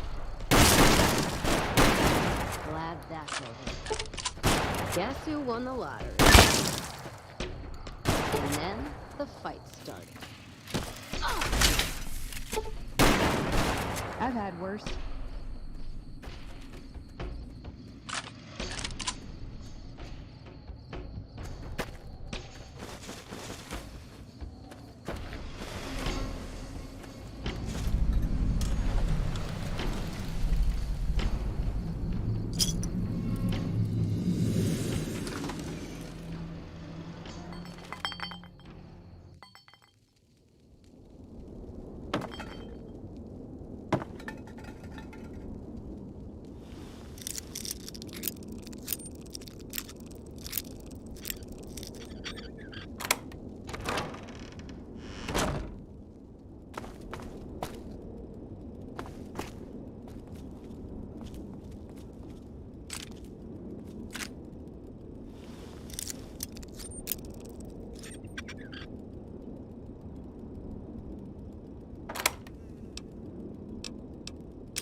Ooh, got something good for me? Is it a dress?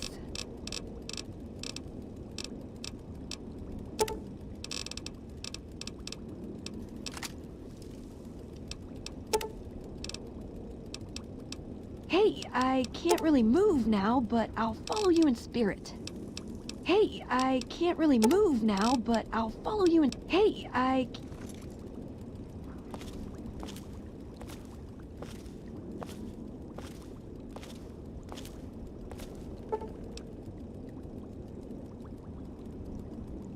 Let's deal.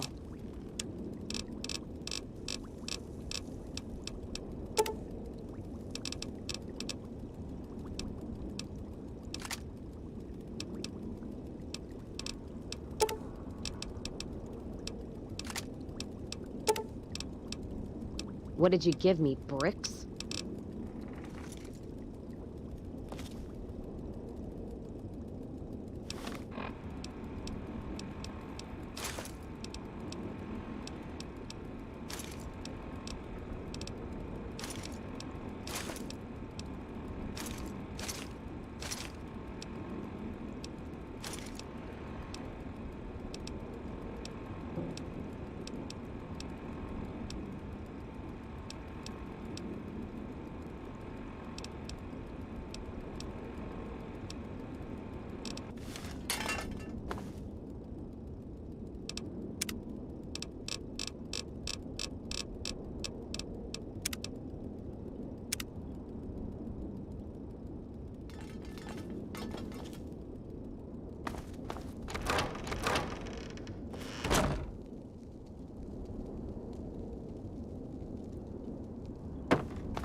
Why the hell are we wandering so much anyway?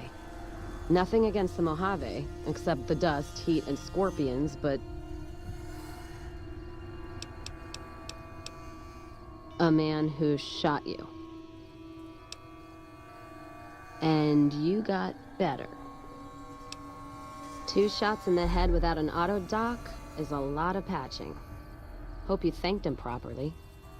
Who's this snake that put bullets in your head? Did he have cause, or... So he robbed you? Robbing a courier's low. And any family or group he's with is gonna get a black eye for it. Caravan code of the wastes is you don't fuck with the one who brings you your mail. And you don't fuck with your supply line. Hope this shithead knows what he's in for. From both of us. What's his name? Can't say I've heard the name. Or heard about any man dressed like a seat cover. Still, suit means money, and suits stand out. Especially here in the Mojave. One of the larger towns, or Vegas, might be the place to go. Don't you worry, though. We'll sort this asshole out. Rattle his cage a little.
Let's paint this place red.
Let's put this in here.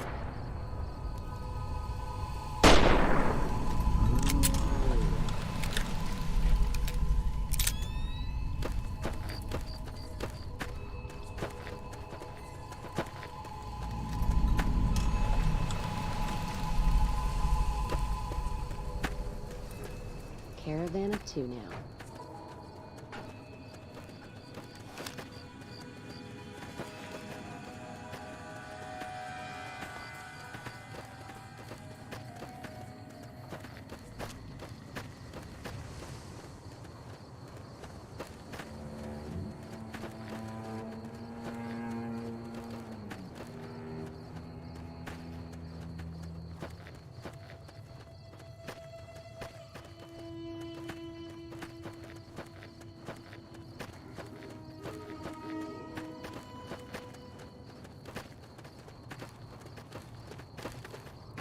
Hey, this area isn't safe for civilians.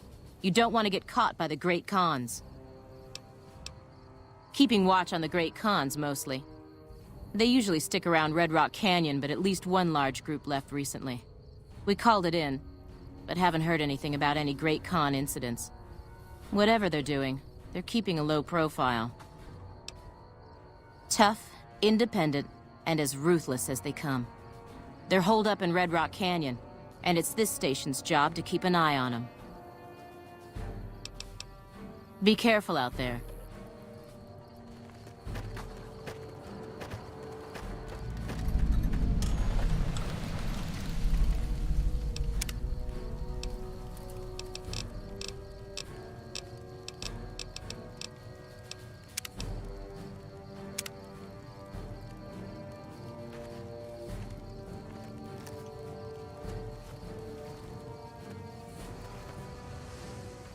When I got this assignment, I was hoping there'd be more gambling.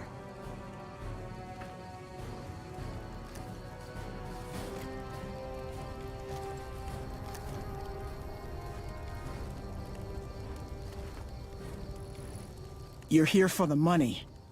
I told the Emeritus I was good for it. I just need more time. I operate the radio and call it in if we see any Great Khans moving out in large groups from Red Rock Canyon. I don't want to talk about it. We were on patrol near the dam when a Legion raiding party jumped us. Didn't even have time to radio it in. I was hit in the head with a machete and knocked out. Didn't kill me, though some nights I wish it had. When I woke up, my nerve was gone. The rest of my squad was crucified, butchered, mutilated. I don't know how they missed me. Maybe they didn't. Maybe they knew they'd broken me. I gambled and drank a lot after that. Got into trouble. But the Rangers gave me a second chance instead of kicking me out. So here I am.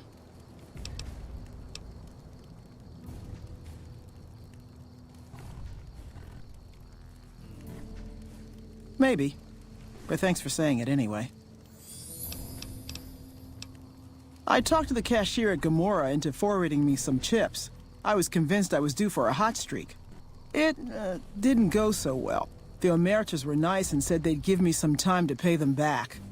They also said if they had to talk to me about my debt again, they wouldn't be nice the next time.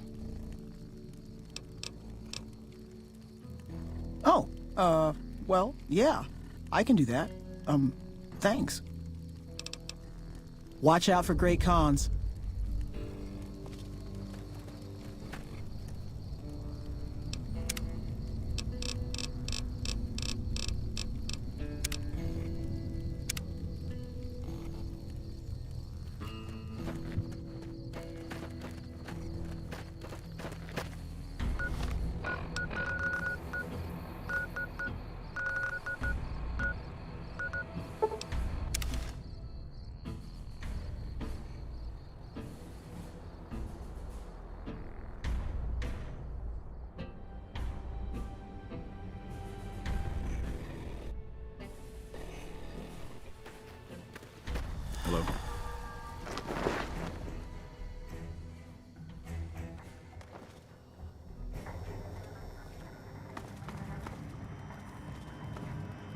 Welcome back.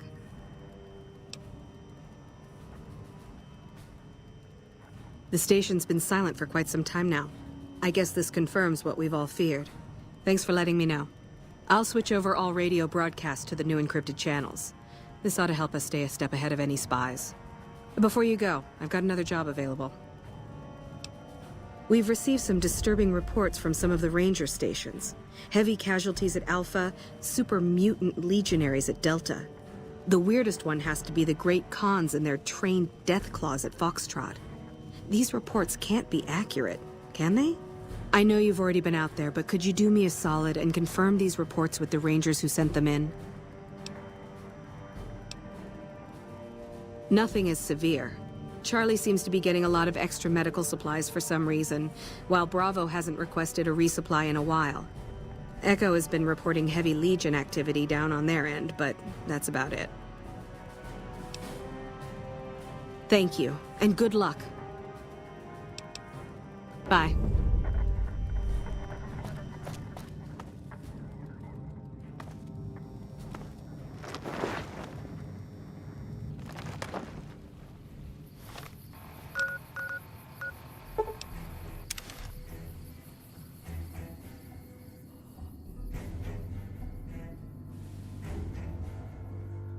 Hey.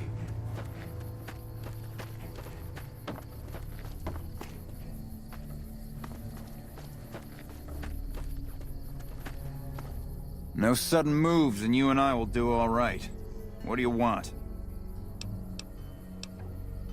Best of the best. That's all there is to it. Really nothing more to say than that. Keeping watch on the river and looking for anyone trying to cross it. The Legion likes to send infiltration teams over on rafts. No, I didn't. You might hear that kind of nonsense from a drunk trooper on the strip, but not from me. The Legion doesn't have super mutants. That patrol was wiped out by its own incompetence. A couple of the troopers were fooling around with a grenade when it went off. See you around.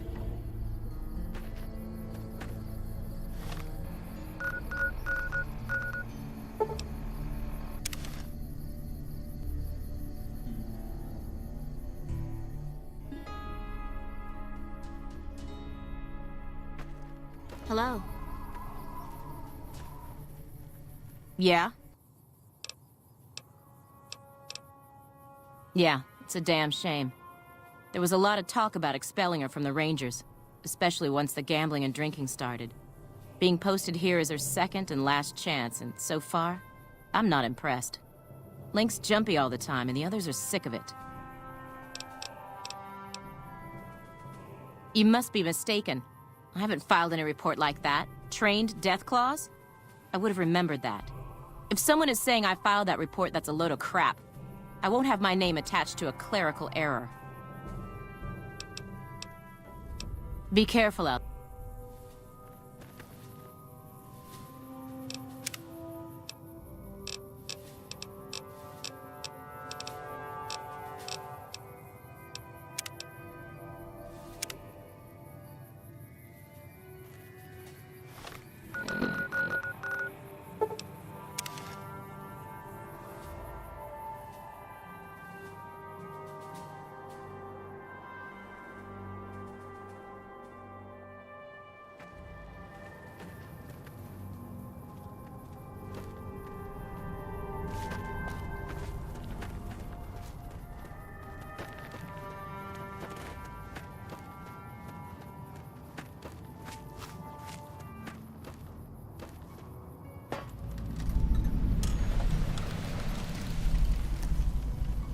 Hey, did you need something else?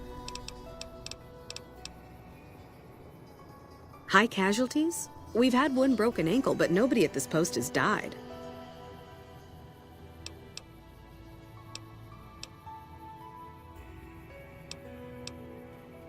There are other ranger posts around. Reyes might have mixed up the report.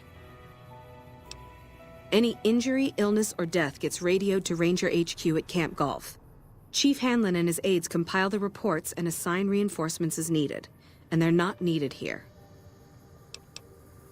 Do a fucking head count then. Everybody's right where they're supposed to be.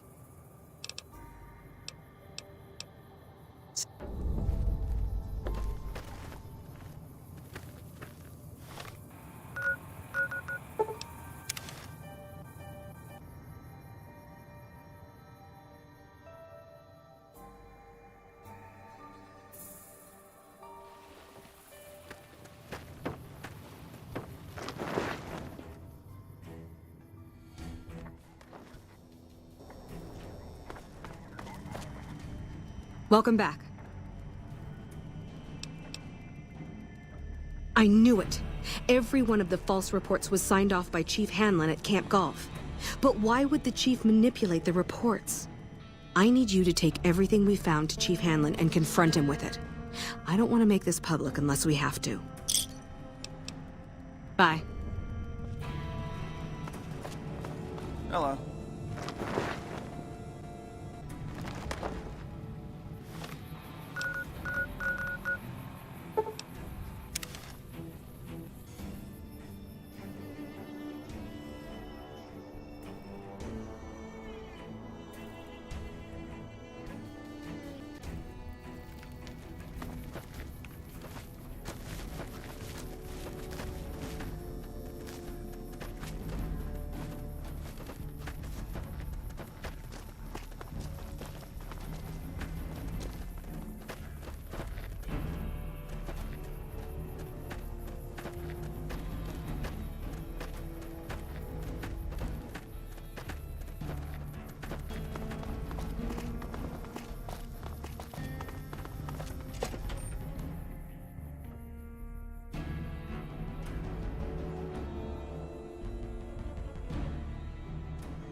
You've come back to see the Chief. Nice of you to humor the radio tender. What can I do for you?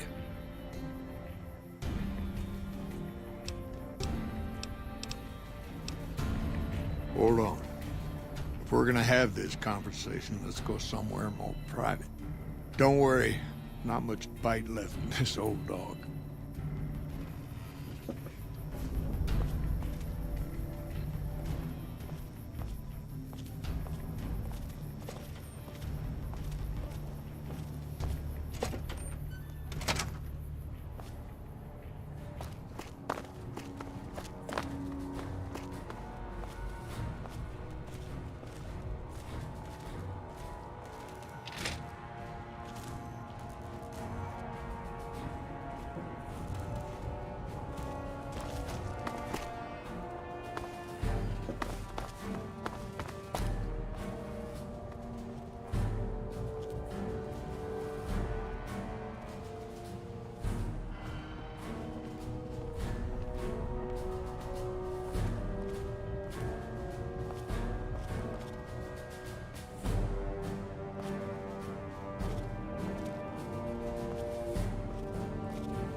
Sorting and manipulating intelligence is what I do. It's what Rangers are supposed to do. This job isn't all gunfighting and gulping shots of whiskey, no matter what the boys and ladies out there say. You have you? Misdirection. When you're pinned down, outnumbered, and 2 days from any help, it's just about the best friend you can have. Misdirection's what saved me all these years. It's what saved us at Hoover Dam. But it's been 5 years now, and Caesar's right across that lake. He's closer now than he ever was before. I was a young man once. I know what it's like to want to fight for your home. But this isn't it.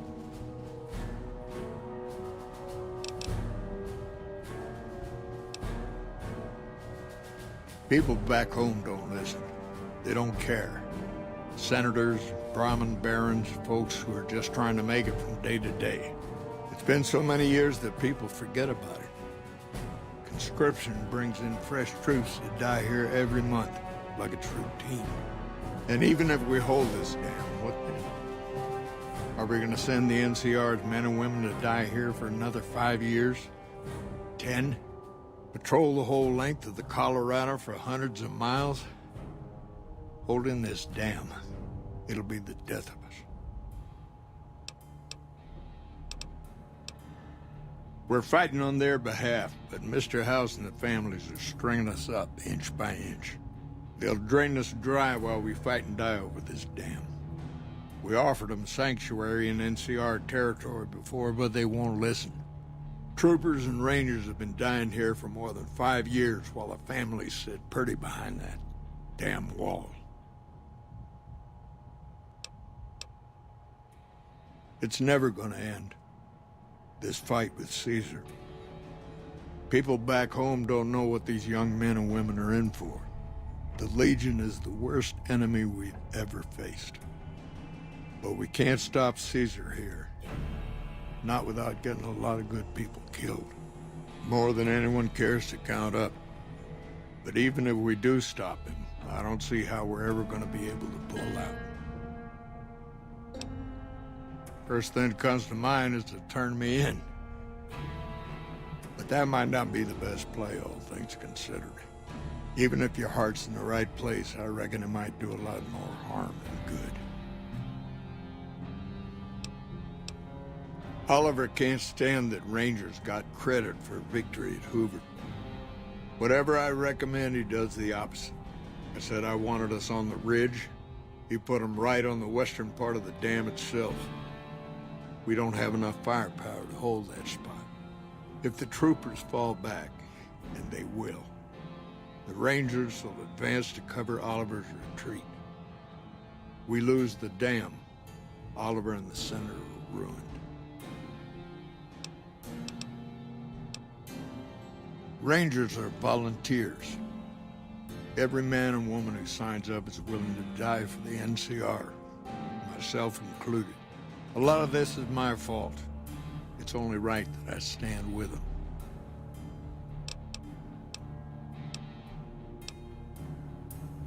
Maybe 50 Rangers will die on that dam. We lose over 1,000 troopers every year. Being here is crazy. Getting out's the only sane thing to do. I don't know if you're working for Caesar, or if desperation's made me a heck of a lot more persuasive. Either way, this is the right thing to do. Now, I trust we're done discussing this. I'm gonna step through that door and pretend like we never had this talk.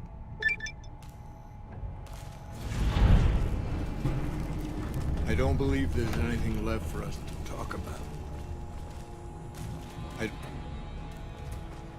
Hello?